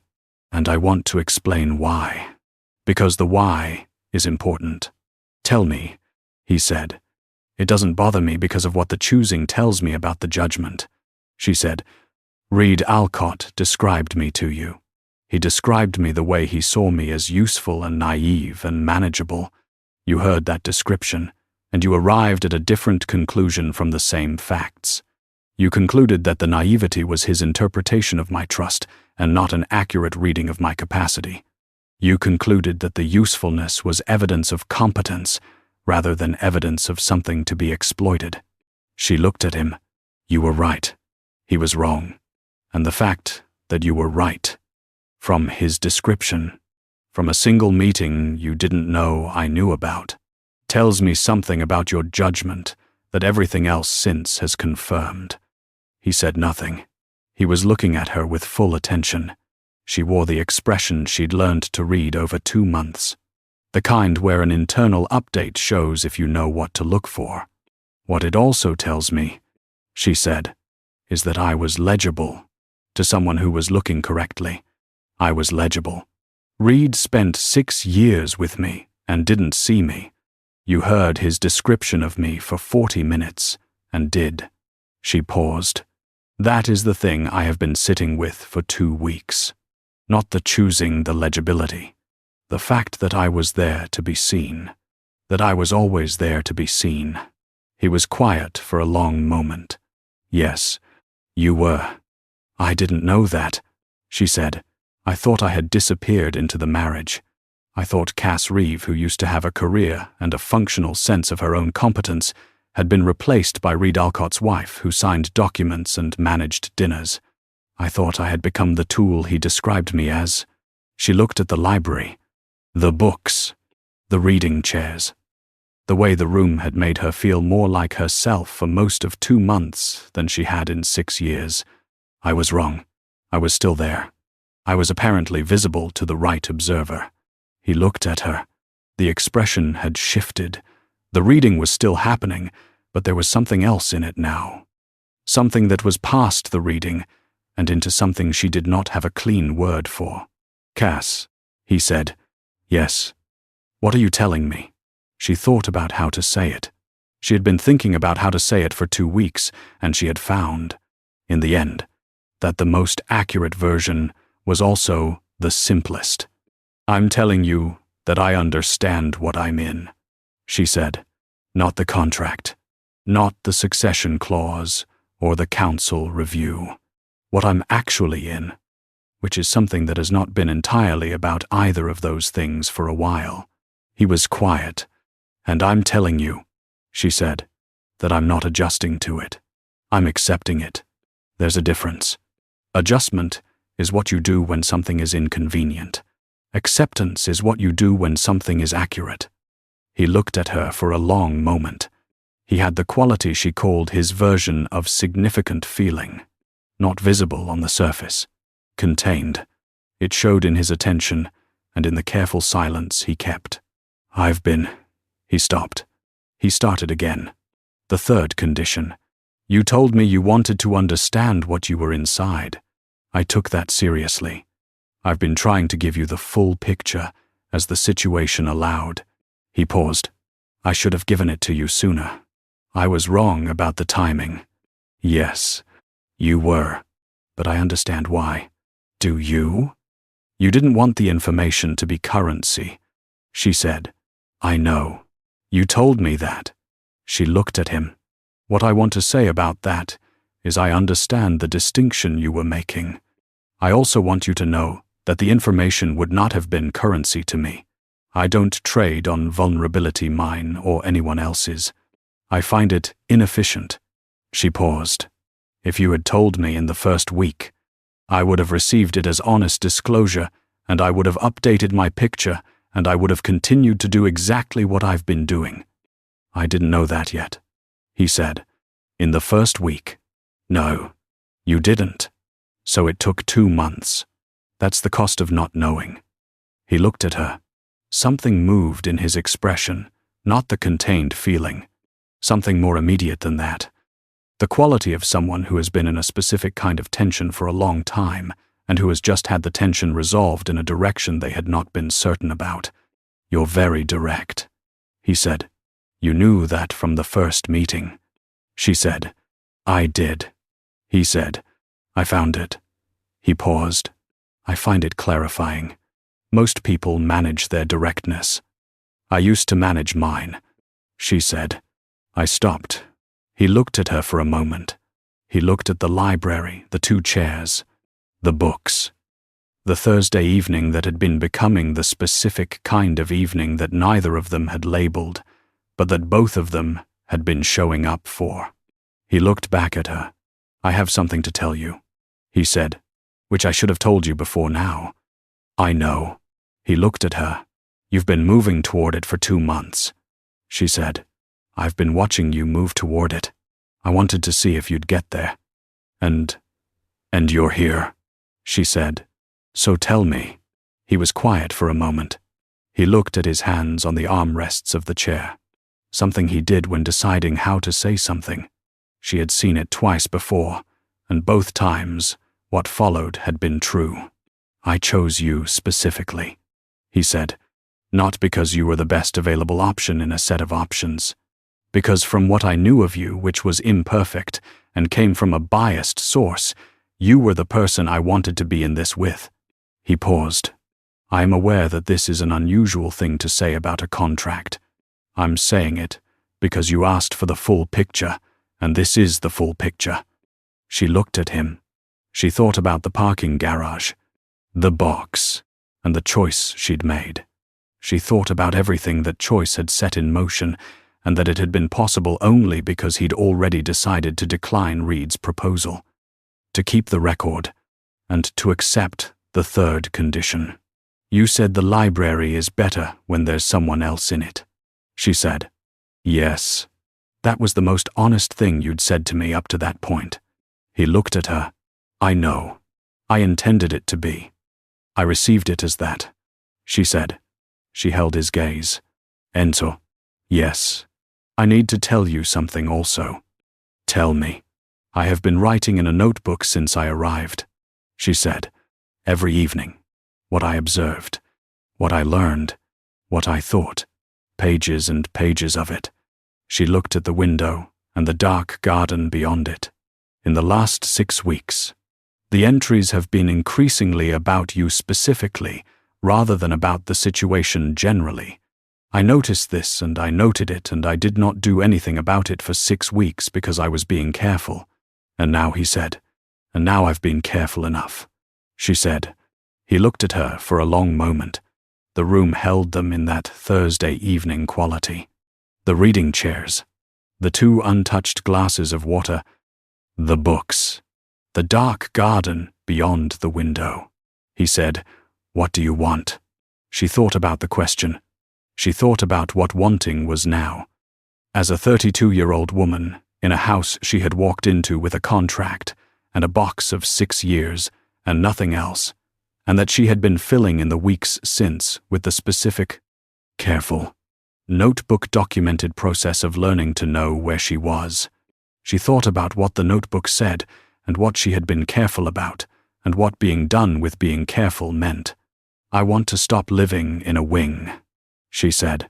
He was quiet for a moment. The wing was the contract. He said, I know. I want to renegotiate. He looked at her. Something moved in his expression that she had not seen before. It was the look of someone who had carried a particular, disciplined hope for a long time because he knew hope was a liability until proven, and who had just received the confirmation he'd been waiting on. What are the terms? He said. The same terms, she said. Full information. No management. No version of me that is convenient rather than accurate. She looked at him steadily. And the same from you. The same from me, he said. Yes. She looked at him for a moment. She thought about honesty and structure. She thought about what it meant to build in full information with someone who understood what building required.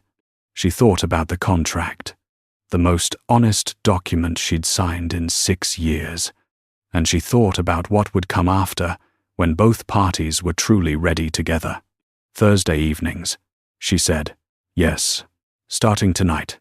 He looked at her for a long moment. With the full attention and with the expression, she now had the complete language for the expression of someone who, he had been waiting to be given the specific thing that was being given, and who was receiving it with the specific care of someone who understood that this was not a small thing. Tonight, he said. She was quiet for a moment.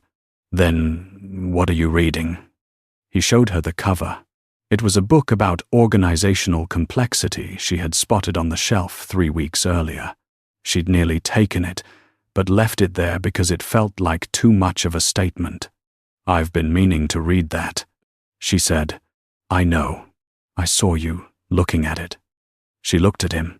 He was, she thought, consistently the person who noticed what she was looking at.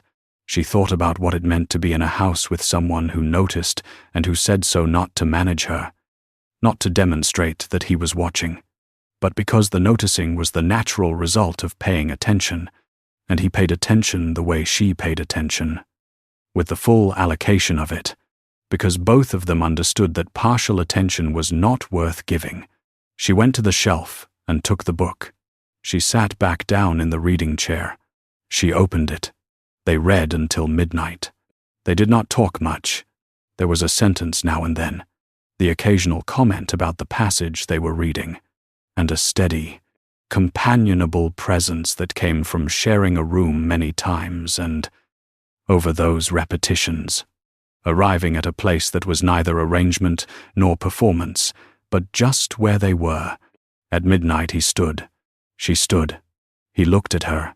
Cass, he said. Yes, I should have told you sooner. You told me when you could, she said. That's what matters. He looked at her for a moment with the full attention one more time, and then he said good night, and she said good night, and she went upstairs. She did not go to the wing. She went to the study. She stood in the doorway for a moment, taking in the desk, the window, the open books. The room had that lived-in quality of a workspace, the slow accumulation of a specific person's years of use. She thought, I will know this room well. Eventually, she went to her wing. She sat at the desk. She opened the notebook and read what she'd written over the last 2 months. Then she thought about what she was going to write now, which would be different from everything she'd written before. She wrote, "Time's done being careful, starting what comes after careful." She closed the notebook.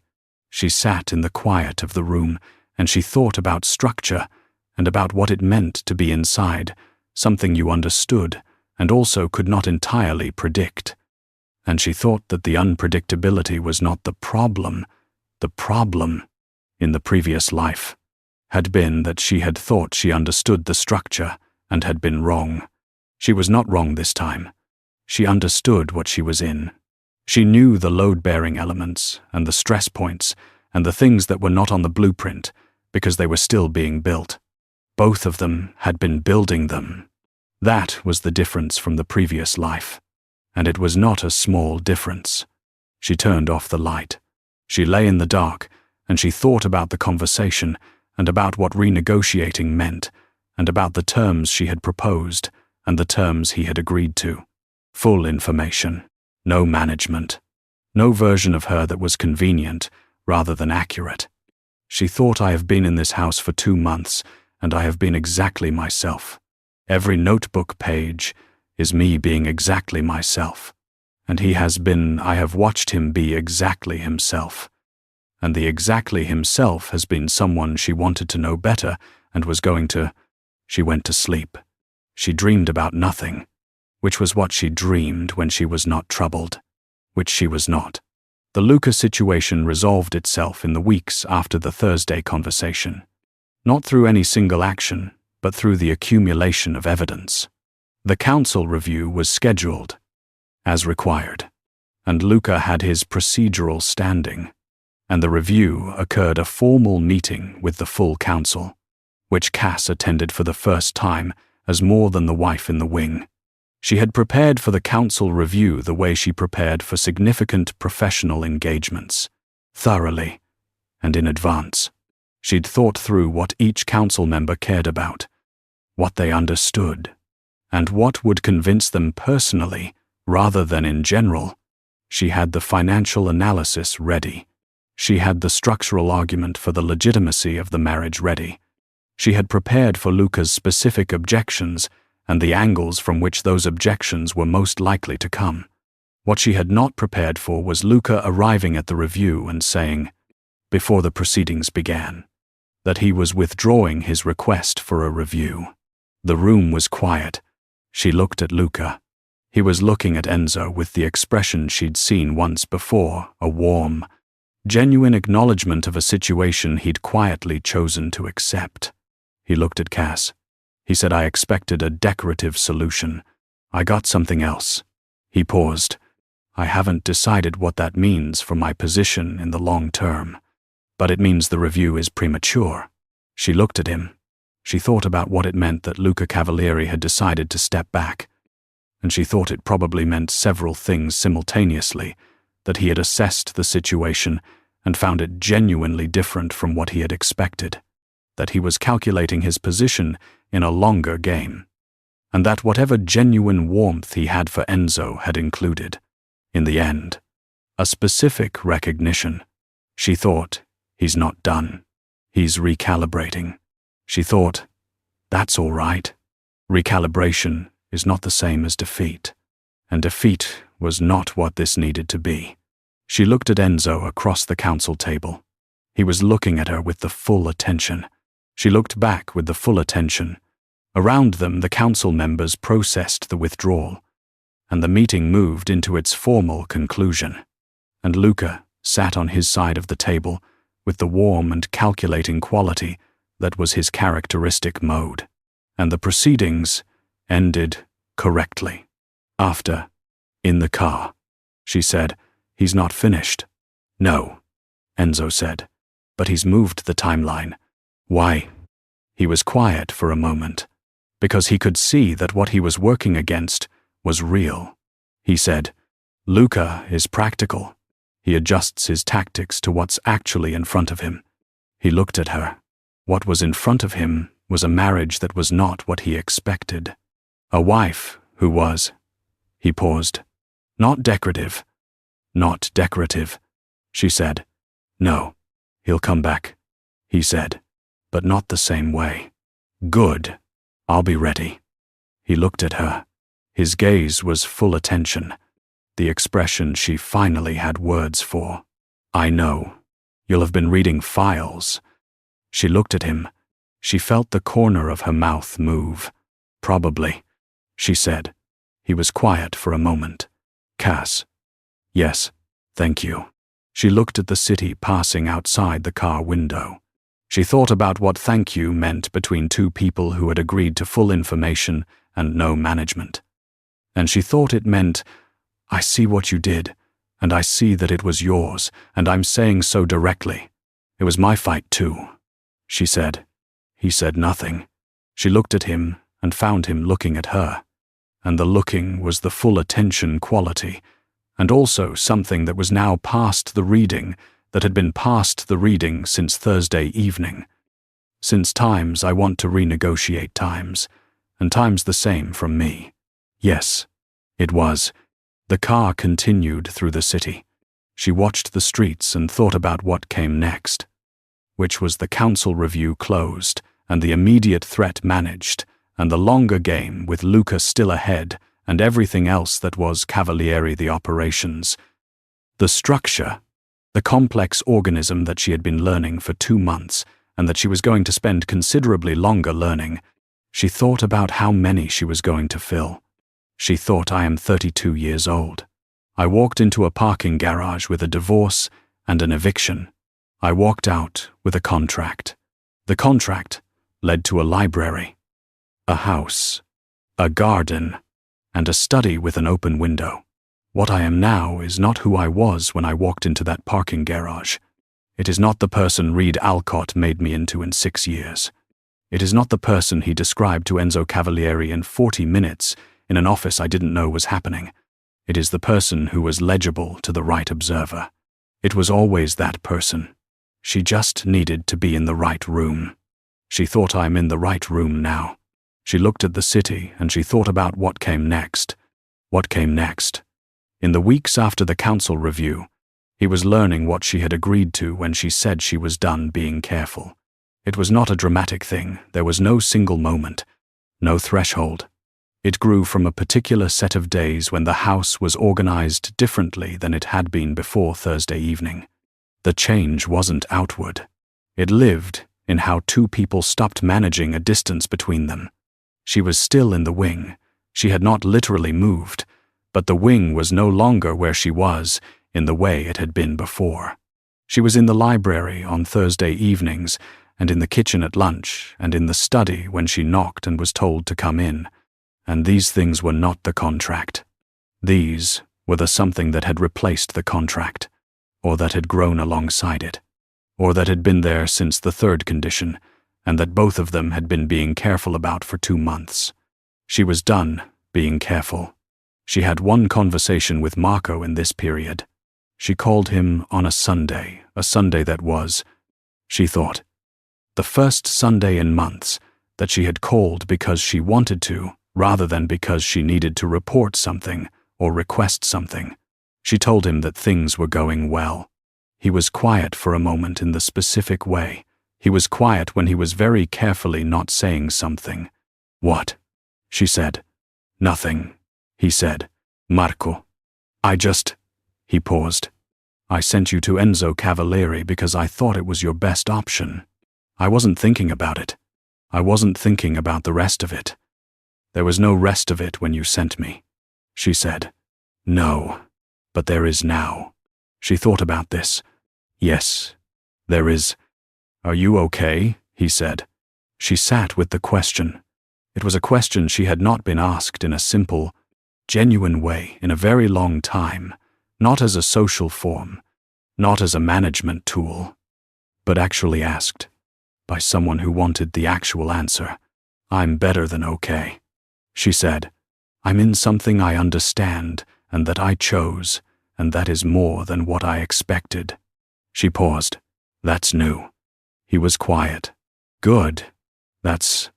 He stopped. He started again, with the directness of a sibling who had been watching for too long.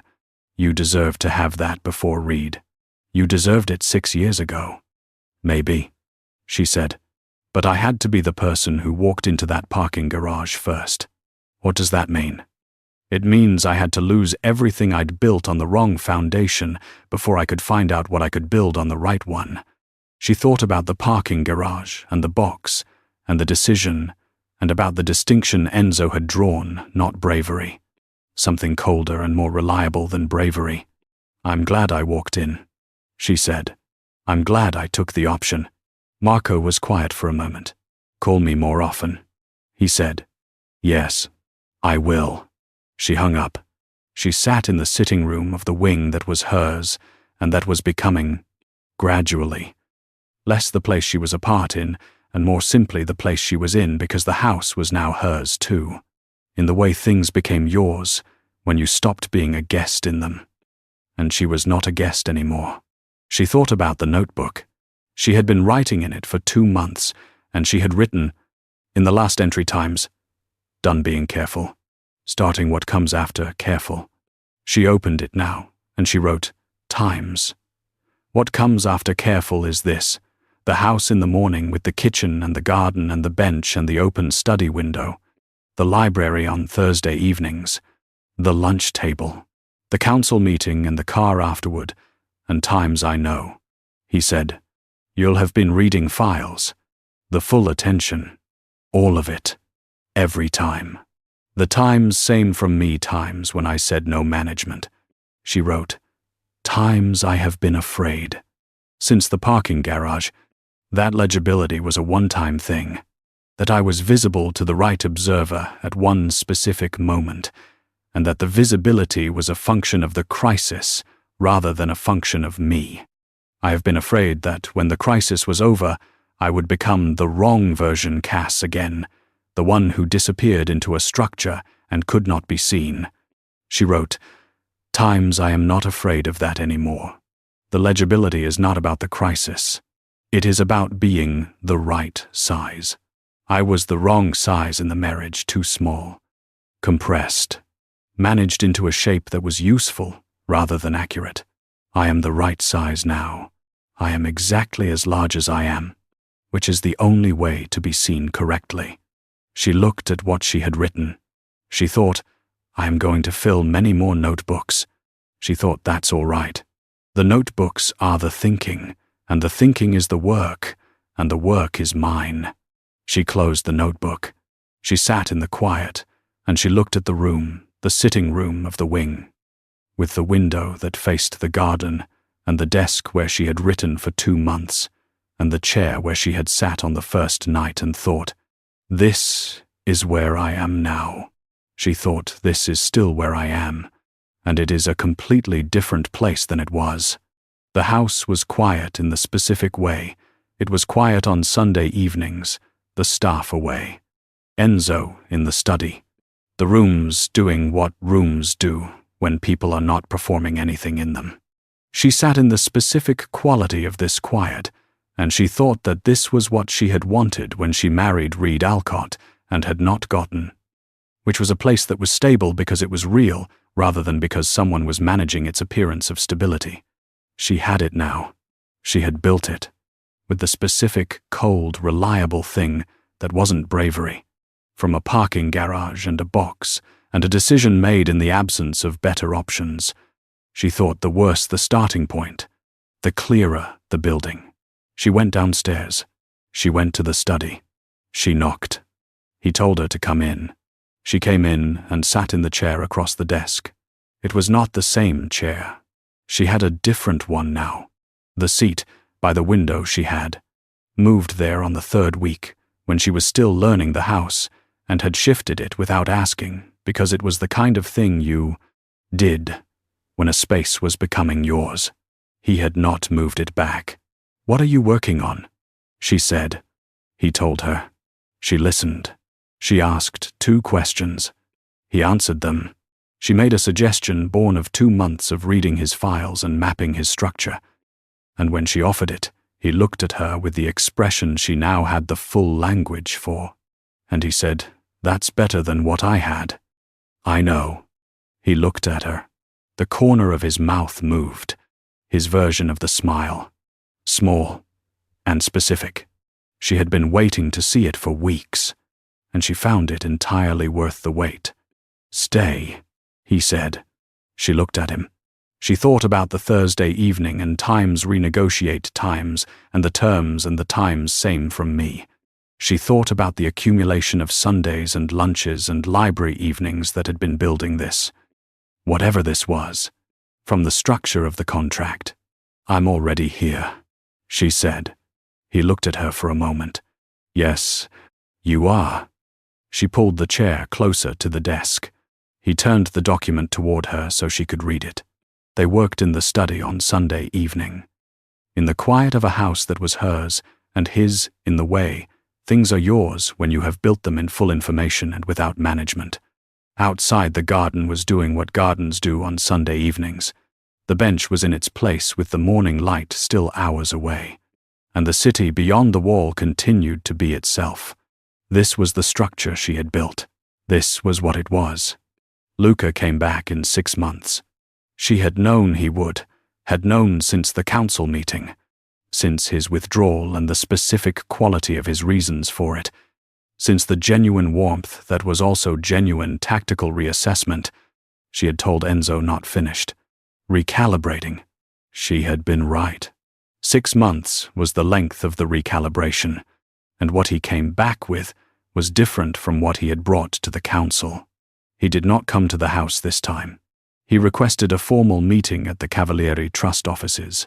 Neutral ground. It was a shift in itself.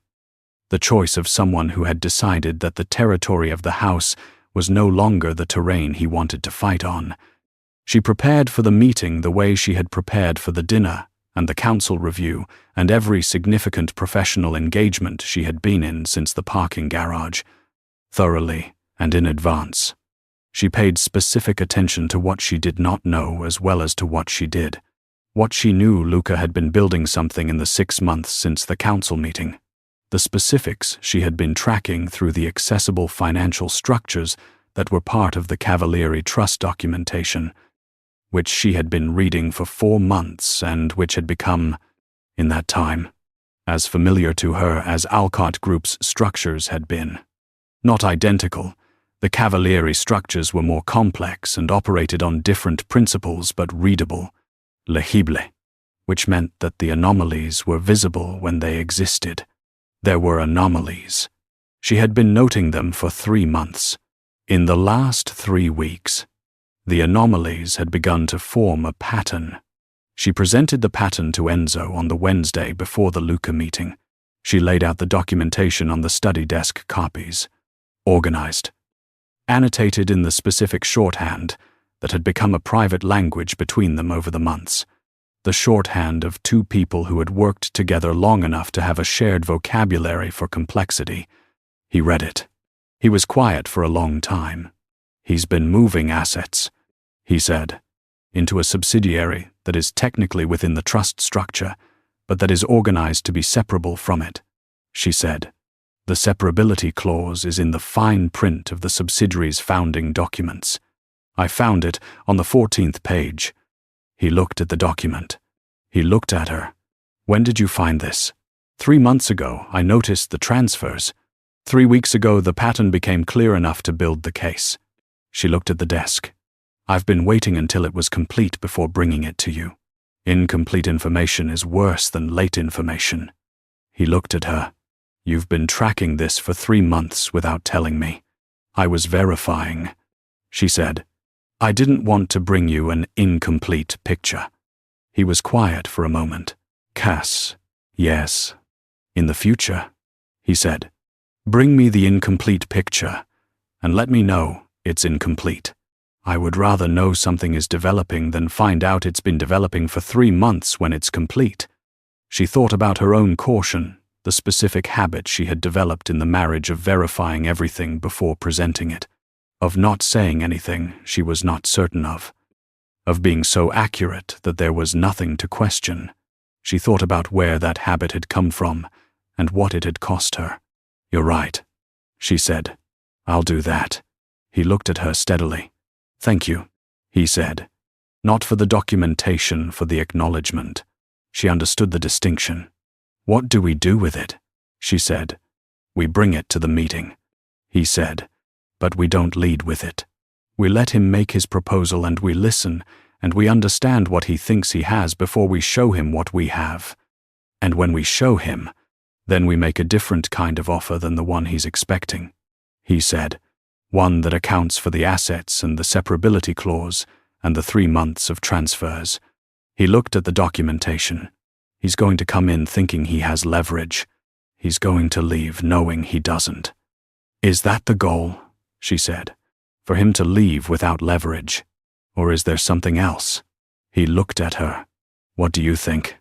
She thought about Luca, the genuine warmth that was also genuine ambition, the family dynamic that had been running for 38 years, the specific quality of someone who had spent decades wanting something without ever being entirely wrong about the wanting or entirely wrong about Enzo's right to have it. She thought about what she had said to Enzo after the council meeting times. Recalibration is not the same as defeat, and defeat is not what this needs to be. "I think," she said carefully, "that the goal should be a structure where he doesn't have leverage and also doesn't need it, where his interests are accommodated in a way that doesn't require him to pursue the position, because as long as the position is the only way he gets what he actually wants, he'll keep coming back." Enzo was quiet for a long moment. "What does he actually want?" "To matter," she said, "in the structure, to have a real role, not just the procedural standing of a secondary trustee. He's been adjacent to the thing he thinks should be his for 38 years, and he's been adjacent. That's a specific kind of frustration." She looked at the documentation. What if he had a genuine seat? Not the top that's yours, and it stays yours, and the documentation makes the case for that clearly, but a genuine operational role in the trust that gives him something real to do. Enzo looked at the desk. He looked at the window. He looked at her. "You want to offer him a position?" "I want to offer him something that makes this particular fight less worth having," she said. "Not a concession, a restructuring. The trust documentation could support a formal advisory role with real scope. I've been looking at the founding documents, and the current structure has room for it." She paused. "He's capable. He's been running his own operations for 30 years. That's not nothing." "No," Enzo said. "It's not. And it's better to have him inside the structure with a real role than outside it with a grievance and an asset separability clause." He looked at her for a long time. The look was full attention and something more. It was the look of someone watching a mind work and finding the working itself genuinely interesting in the moment. "Where did you get this?" he said. "Organizational complexity theory," she said. Chapter 16. The one on cascade failure prevention through structural integration. Your copy. By the way, I borrowed it from the shelf. He was quiet for another moment. "Then the meeting is Thursday." "Yes. You should be in the meeting." "I intended to be," she said. He looked at her. The corner of his mouth. "I know. I'm saying it formally so you know you're not there, just as my wife." She looked at him. "What am I there as?" He looked at her steadily. "As the person who found the asset transfers and read the founding documents and has a proposal." He paused. "As the person who has been doing the work." She thought about what he was saying and what it meant. She thought about the dinners with the Rickis, the Ferrero question, the council meeting, and the months of files that she'd combed through. She thought about the role she'd been in, not decorative, but not formally named. and what it meant for him to name it now. All right. Cass. Yes. The thing you said about Luca, he said, about wanting to matter in the structure, about the adjacent frustration. He paused. How did you know that? She thought about how she knew it. She thought about Reed Alcott, and 6 years of being adjacent to something that she had thought she was inside, of being managed into a useful role, while the structure organized itself around someone else's priorities, of the specific frustration of capability that is not acknowledged. She thought about the parking garage and the box. Experience, she said. He looked at her for a long moment. He nodded once, which was his version of acknowledgement that required no additional words. Thursday, he said. Thursday, she said. The meeting was at 10 in the morning, in the Cavalieri Trust offices, at a table that seated 6 and that had the specific quality of a table designed for the kind of conversation that had stakes. Enzo at the head, Cass beside him, not across, beside, which was a seating choice they had not discussed, and that she had simply arrived at, and that he had not adjusted. 2 of the Trust's lawyers on the other side. Luca, across from Cass, with his own legal counsel. Luca had prepared. She could see the preparation in the quality of his opening, organized, specific, with the warmth deployed at exactly the professional register and not the personal one, which meant he had calibrated the room correctly and knew this was not the dinner conversation. He laid out his position as secondary trustee with 30 years of relationship to the Cavalieri family assets. He was concerned about the long-term management structure of the trust. He proposed a formal review mechanism that would require the primary trustee, Enzo, to report to the full trust council on a quarterly basis, with Luca as chair of the reviewing body. The proposal was well constructed. It was also, she thought, designed to establish a formal oversight function that would give Luca procedural leverage over operational decisions. Not the position, not the top, but the ability to question and review and delay, which in the right hands and over time was equivalent to a different kind of control. She let him finish. She let the lawyers begin the procedural discussion. She looked at Enzo, and he looked at her, and the look said, "Time's whenever you're ready." She said, "Before we discuss the proposal, I'd like to share some observations about the current trust structure that are relevant to the conversation." Luca looked at her. His expression was the reading expression, the inventory-taking quality she had learned at the family dinner. He was recalibrating in real time. This was not the dinner Cassandra, the warm and giving nothing version. This was a different mode, and he was updating his model. "Please," he said, with the warm professionalism. She presented the documents the same way she presented financial analysis, clearly and in order. She withheld interpretation until after she had shown what the records actually said. The asset transfers, the subsidiary, the separability clause on page 14, the 3 months of pattern.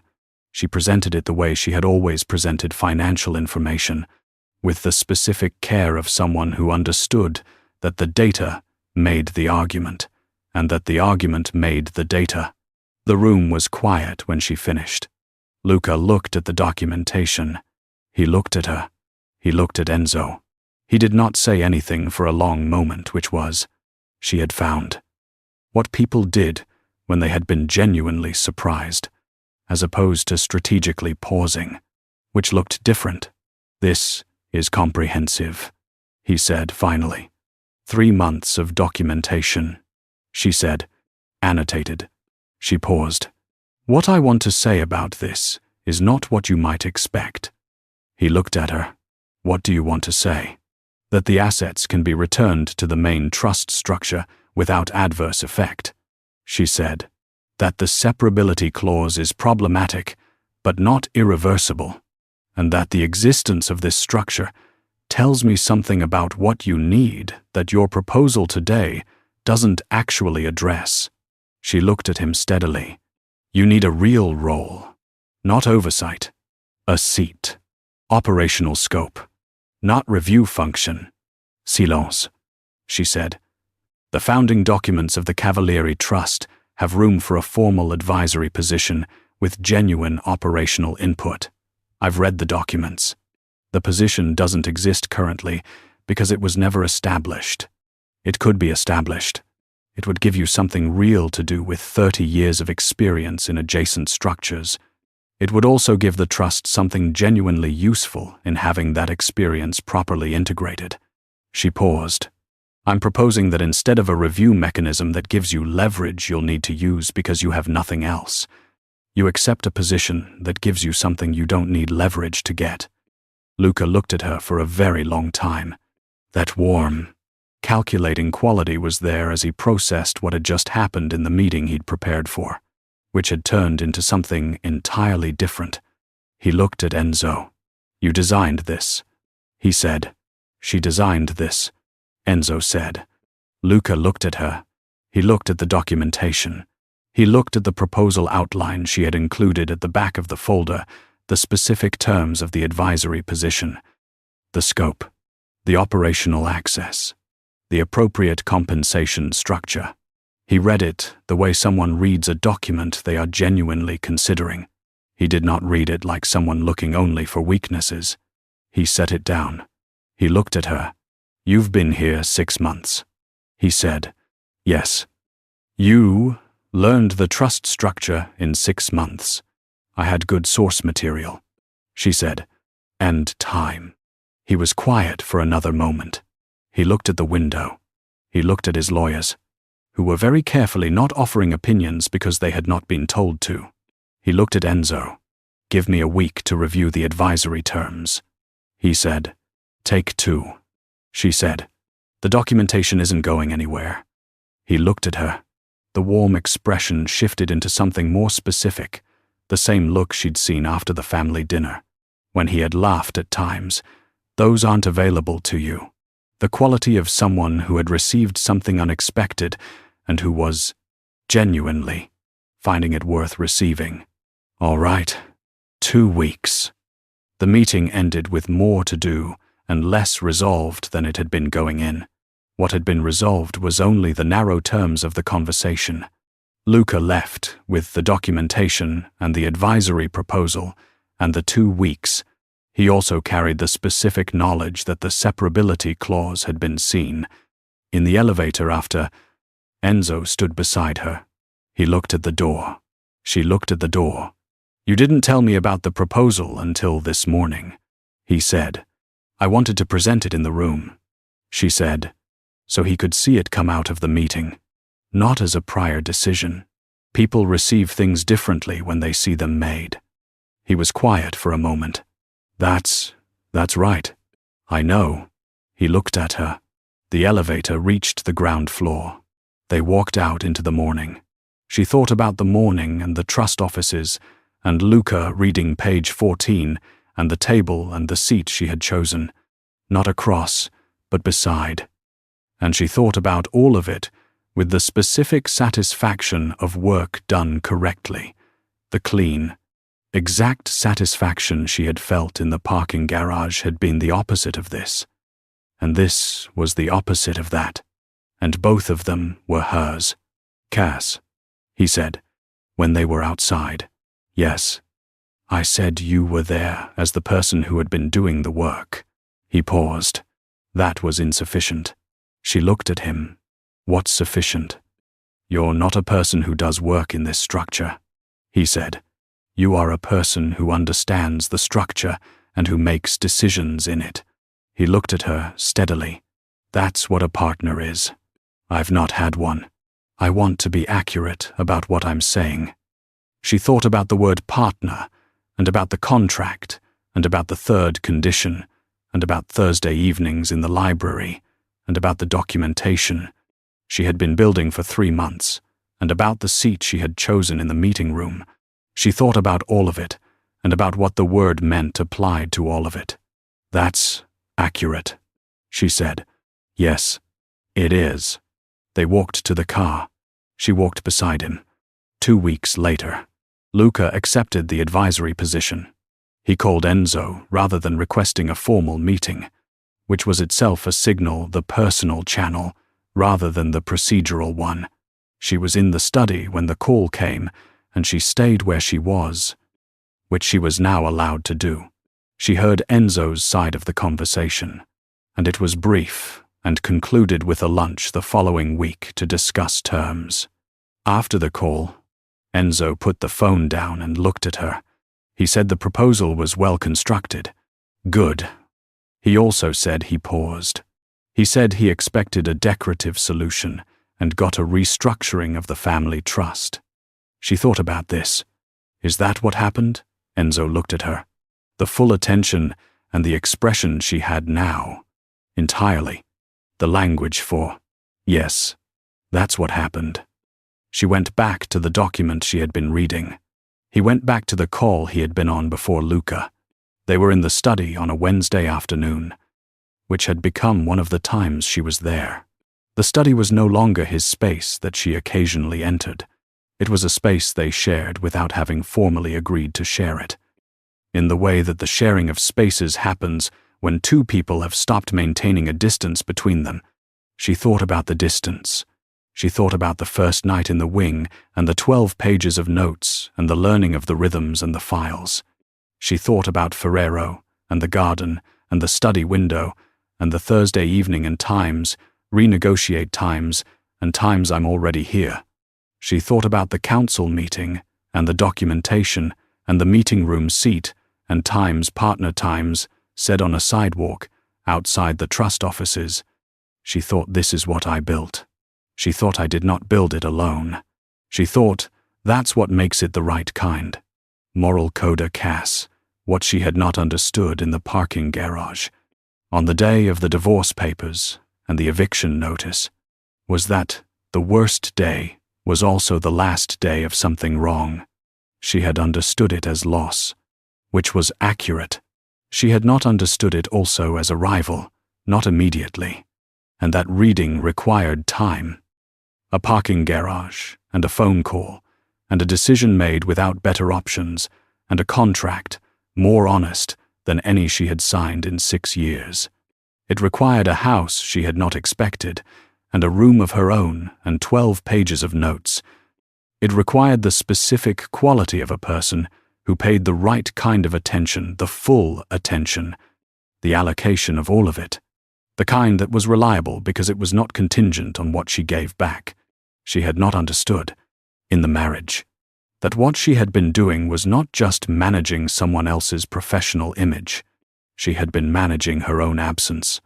She had made herself absent from herself, from the Cass who had grown up with uncertain money and had chosen financial structures because they felt like control, who had sat at desks and read operational theory for pleasure, and had notebooks and the cold, reliable thing that wasn't bravery. She had made that person quiet and useful and manageable, and had believed, for 6 years, that the making quiet was the price of the security. The security was not real. The price was real. She had paid it, and it was gone. And she was in a parking garage with a box and 2 documents and a decision to make. The decision she made led to this: a house that was hers, a structure she understood, and a person who had looked at a description offered as dismissal and arrived at the accurate version instead. She thought about legibility. She had been legible before she knew she was being looked at. She had been there to be seen, the notebooks and the analytical mind, and the cold, reliable thing, and the specific quality of her own attention, and she had been seen accurately by someone who was looking correctly. And the being seen accurately had been the thing she had wanted from the marriage, and had not gotten, and had gone 6 years without, and that she had finally, from the most unexpected direction, received. The direction did not matter. She had learned this. You did not choose the circumstances under which you became legible. You only chose whether to be there when the right observer showed up. She had been there. She had been exactly herself in the parking garage, and in the first meeting, and in the third condition, and in the first week of notebooks, and in the garden bench, and the knocked study door and the chair that was now hers. She had been exactly herself all the way through. And exactly herself had been enough to build what she had built. She was 32 years old, and she was in the right structure, and she understood it, and she was not managing her own absence in it. She was present, fully, without calibration, without the size reduction that had been the price of the previous structure. She thought about Nu Huang Queen, the word that the title of her story used, and that she had not thought about in those terms until she was inside the life it was describing. Queen was not a title you were given. It was a thing you became through a particular accumulation of choices. Walk into the room. Say what you thought. Read page 14.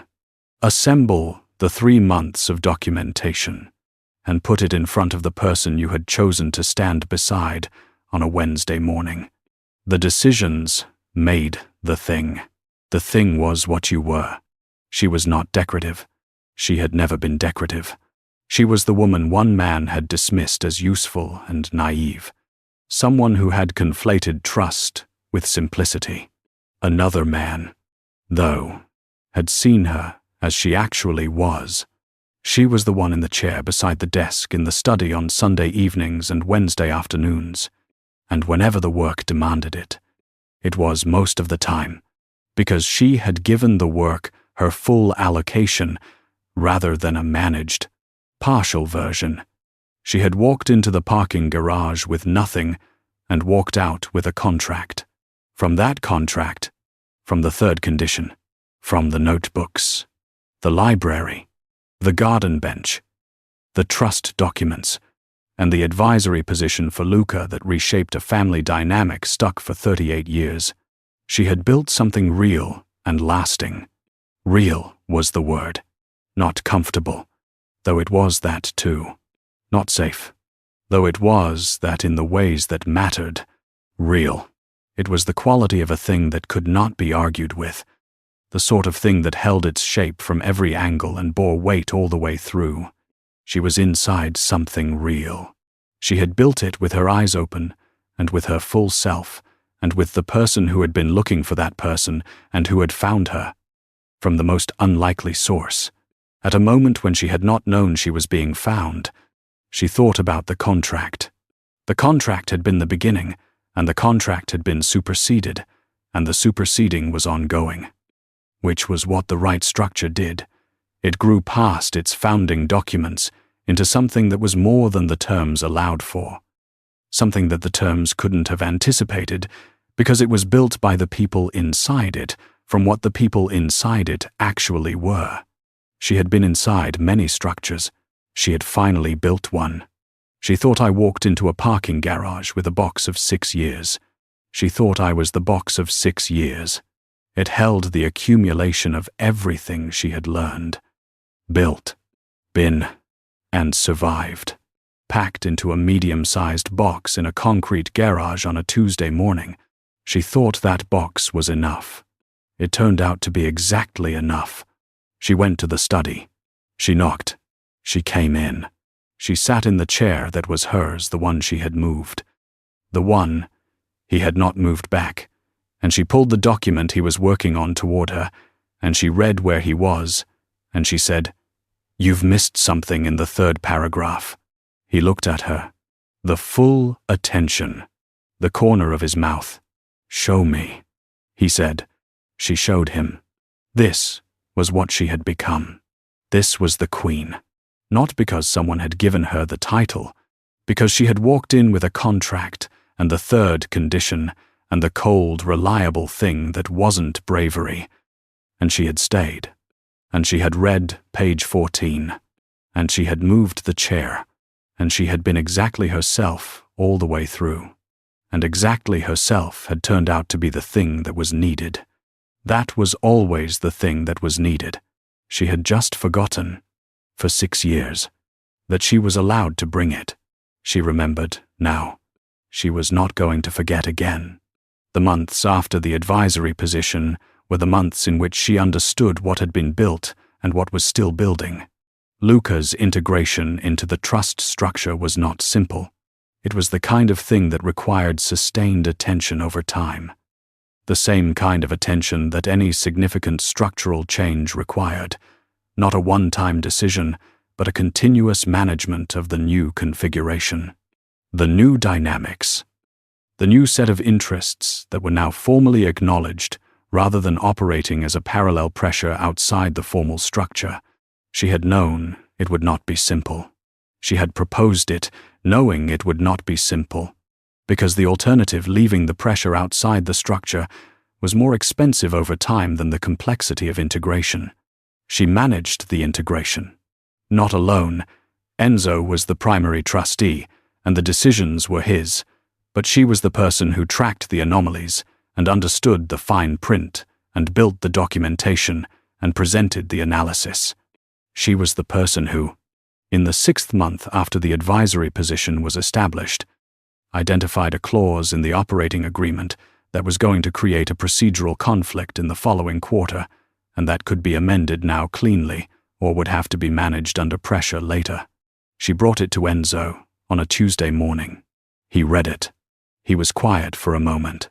He looked at her. "Before it's complete this time," he said. "Yes, 3 weeks out."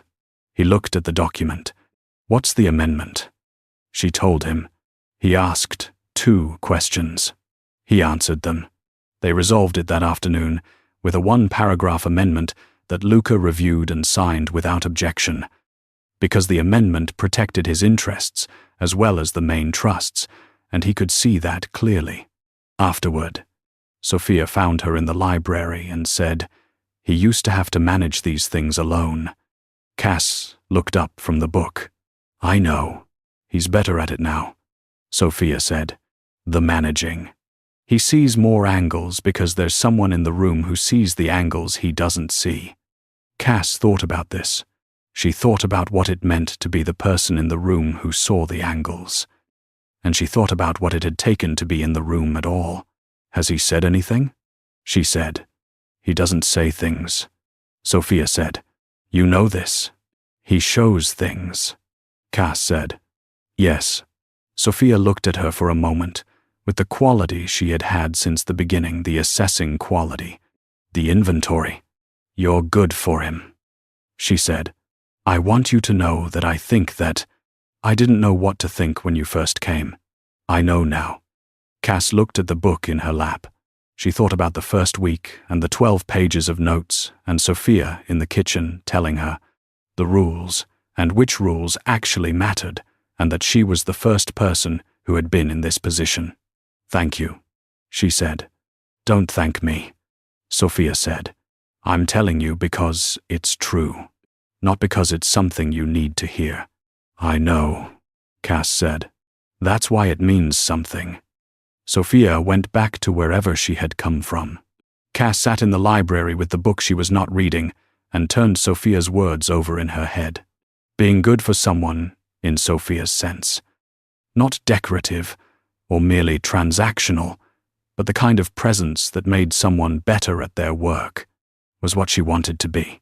She thought about whether Enzo was good for her in the same way. And she thought yes, evidently. Look at what she had done in the months since the parking garage. Look at the documentation and the advisory position and the Tuesday morning amendment and the trust structure she now knew better than she had known Alcott Group's structure in 6 years. Because she was learning it in full information with the full allocation of herself. Look at the notebooks. She was on her 3rd notebook. The entries were different from the early ones. Less inventory. More thinking. It was the thinking of someone who was in a place they understood and who therefore thought forward instead of building context. The thinking of someone who was not a guest. There was one evening, in the 9th month, that she thought of later as the evening that completed something. They were in the study. They were often there in the evenings now. The Tuesday and Wednesday work sessions had extended naturally to other evenings when the work was there, which was most evenings, because there was always work. She was reviewing a set of documents from the Trust's external counsel. He was on a call. The call was in the other room. He had started taking certain calls there when she was working. He wasn't doing it because she had asked. He had noticed she worked better without one side of a conversation in her ear. A fact she hadn't said, but he had learned by paying the right kind of attention. She heard the call end. He came back into the study. He stood at the window for a moment before sitting down, which was a thing he did when the call had contained something he needed to sit with before returning to the desk. She did not ask. She had learned to let the standing at the window be the length it was. He turned from the window. "Reid Alcott," he said. She looked up. "The regulatory inquiry has concluded," he said. "The findings were significant. He will be facing charges." She looked at him. She thought about Reid Alcott the way she thought about completed things, with the close attention of someone checking whether what they felt matched what they expected. What she felt was not satisfaction. Exactly. It was something more neutral than satisfaction, the specific quality of a chapter being finished, of a thing that had been open, becoming closed. "How do you feel about it?" He said. "Finished," she said. "I feel finished with it." He looked at her, not satisfied. No.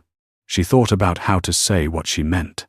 Satisfaction would require that what happens to him is about me. It's not. What happens to him is the result of what he chose to do. And the regulatory body, concluding that is correct. Accurate. But it's not mine. She looked at the window. What's mine is the parking garage and the box and the decision I made after. That's mine. What happens to him is his. He was quiet. He looked at her, with the quality she now took as its own kind of rest. The quality of being fully seen. It was not a pressure, she realized. When that seeing was accurate, it was the opposite of a pressure. It was relief.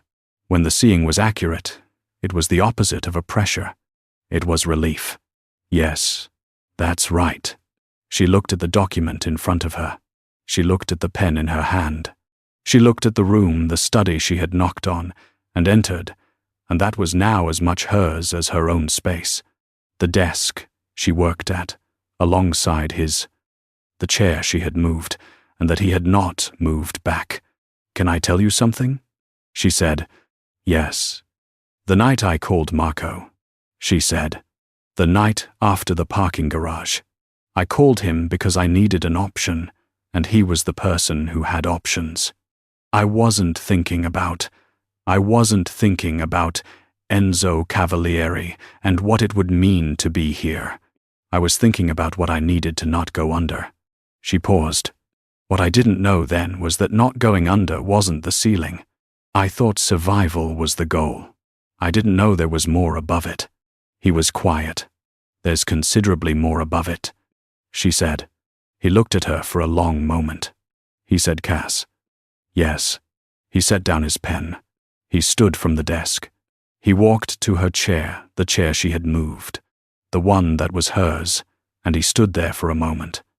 And she looked up at him, and he said, "I want to say something, and I want to say it correctly."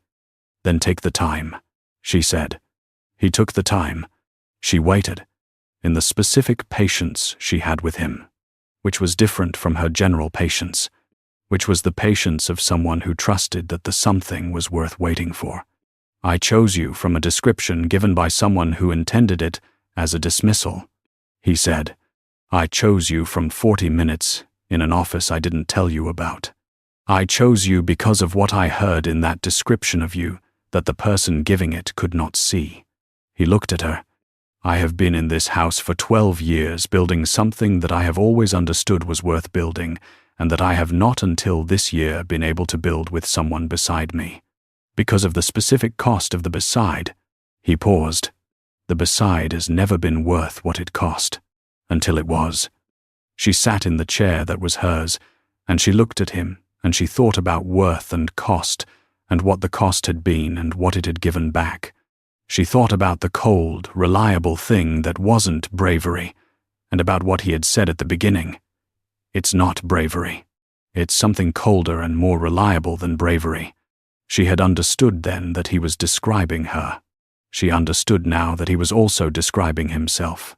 "The beside is worth it," she said. "Yes, it is." She stood from the chair. She was standing in front of him in the study on the 9th-month evening. And the room was quiet, in the specific way of a room that had accumulated a great deal and that was holding it without effort. She thought about all of it, the accumulated thing, and she thought that this was what structure felt like when it was right. Not light. Real. Load-bearing all the way through. She put her hand on his arm. Not dramatically. Not with the performance of significance. It was the specific directness of someone who had decided not to manage what she was feeling, and so expressed it simply. "I'm going to stop living in the wing," she said. He looked at her. The expression she had the complete language for. "When?" he said. "Now," she said. "Tonight?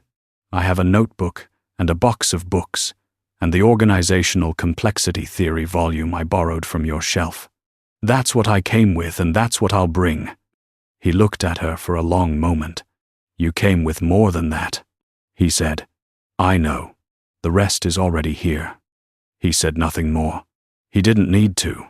She went to the wing, and she got the notebook, the third notebook.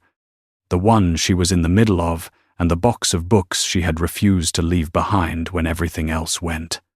And the organizational complexity theory volume she had borrowed and returned, and borrowed again. And she came back. She had been here for most of 9 months. She was just, now, being accurate about it. This was what not hiding looked like. The second time around. Not dramatic. Simply true. She set the books down. She sat at the desk, the one she had moved close to his, the adjustment they had made without discussing it, and she opened the notebook and she wrote one line. "The beside is worth it." She closed the notebook. She looked at the study, the books, and the window, and the 2 chairs, and the desk they worked at together, and she thought, yes, this is the room. This is where I am. She was not in a wing. She was not in a parking garage. She was not in the hallway of a hospital party with 2 glasses of wine and the word nobody ringing in her ears. She was in the study in the 9th month, with the chair she had moved, the 3rd notebook she kept, and the person who had heard her described as dismissible and had arrived at the opposite. And she was exactly herself, and exactly herself was exactly enough. She opened the document she had been reviewing. She picked up the pen. She got back to work. The year completed itself the way a full year does, not with a ceremony, but with the slow, steady accumulation of days that, in hindsight, finally showed you its shape. She looked back on it on a Sunday in the 12th month. She was in the garden. The bench in the morning light was her default place to think, the one that wasn't tied to work. The garden in the 12th month was different from the garden in the 1st month. The leaves were gone. The morning air was cold. The light that hit the bench was the winter light, lower and sharper than the spring light she had first sat in. She had been in this garden in every season now. She knew it in all of them. She thought about the year. She thought about what she had learned and what she had built and what she had let go. She'd let go of the version of herself that had been useful only in transactions. She had let go of the managing. That specific management of herself had been the price of the marriage. The downward calibration and the useful and naive version Reed Alcott sold to Enzo Cavalieri, which Enzo had correctly identified as a misreading of the original. She'd let go of the idea that security was something you earned by making yourself small enough. Security was something you built. Building required being the right size.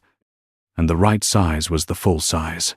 The full size was the one that read page 14, moved a chair, said, "I want to renegotiate," and knew the beside was worth it. She thought about the notebooks. She had started a 4th. The 4th was different from the 1st. In every measurable way, the 1st had been inventory. The 4th was forward thinking. The first had been learning the place. The fourth was working in the place. The first had been the notes of a person who was mapping unfamiliar territory. The fourth was the notes of a person who knew where they were and was deciding what to do next. She liked the fourth notebook best. She liked it because the fourth notebook was evidence of a year. It held everything the year had accumulated, built, and made possible. The fourth notebook was who she was now, which was the person who had always been there and who had found, finally, the right room. She heard footsteps on the garden path. She did not look up immediately, she had learned, in a year of this house, to let things arrive at their own pace. The footsteps reached the bench. She looked up. Enzo stood there with 2 cups of coffee, because he had learned, in a year of her mornings in the garden, that the coffee was better when it arrived rather than when she went in to find it. He brought it because he paid the right kind of attention. She took the cup. He sat down beside her on the bench. They looked at the garden in the winter morning.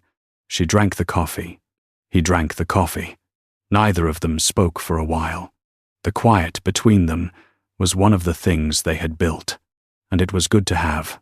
"The Luca quarterly is next week," she said, finally.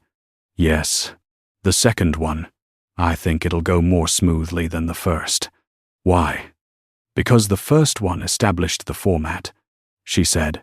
"The second one is the first iteration of something that works. Those always go more smoothly." She looked at the winter garden. "He's adapting." "He is," Enzo said.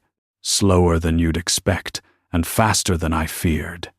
She thought about Luca and the advisory position and the 6 months of integration and the genuine warmth that was also genuine calculation, and the way both of those things could be true simultaneously and could be worked with if you understood them accurately. She thought, "I understand Luca Cavalieri. I understood him at the family dinner, and I've refined the understanding since. He is manageable as long as you see him clearly." "What are you thinking about?" Enzo said. She looked at him. "The year," she said. He looked at the garden. He was quiet for a moment, with the quality she had learned to read as the real consideration quality and the genuine processing rather than the performance of it. "What about it?" "I was thinking that the worst day was also the last day of something wrong," she said. "I was thinking about what that means for where we are now, which is the end of that year and the beginning of what comes after it." She paused. "I don't know what comes after it." "No, but I know what comes after it is different from what I thought was possible a year ago," she said. "And I know it's built on real things, which is what I didn't have before." He looked at her. She looked at him. The garden held them in the winter morning with the light that was lower and sharper than the spring light. And she thought about all the mornings she had been on this bench and what they had accumulated into. And she thought this. They had accumulated into this. "The beside is worth it," she said. He looked at her with the full attention. "Yes, it is." She went back to the coffee. He went back to the coffee. They sat on the bench in the winter garden, and the morning light moved as morning light moved. And the house was behind them doing what it did. And the notebooks were on the desk, waiting for the day's thinking. And there was work to do. And they would do it.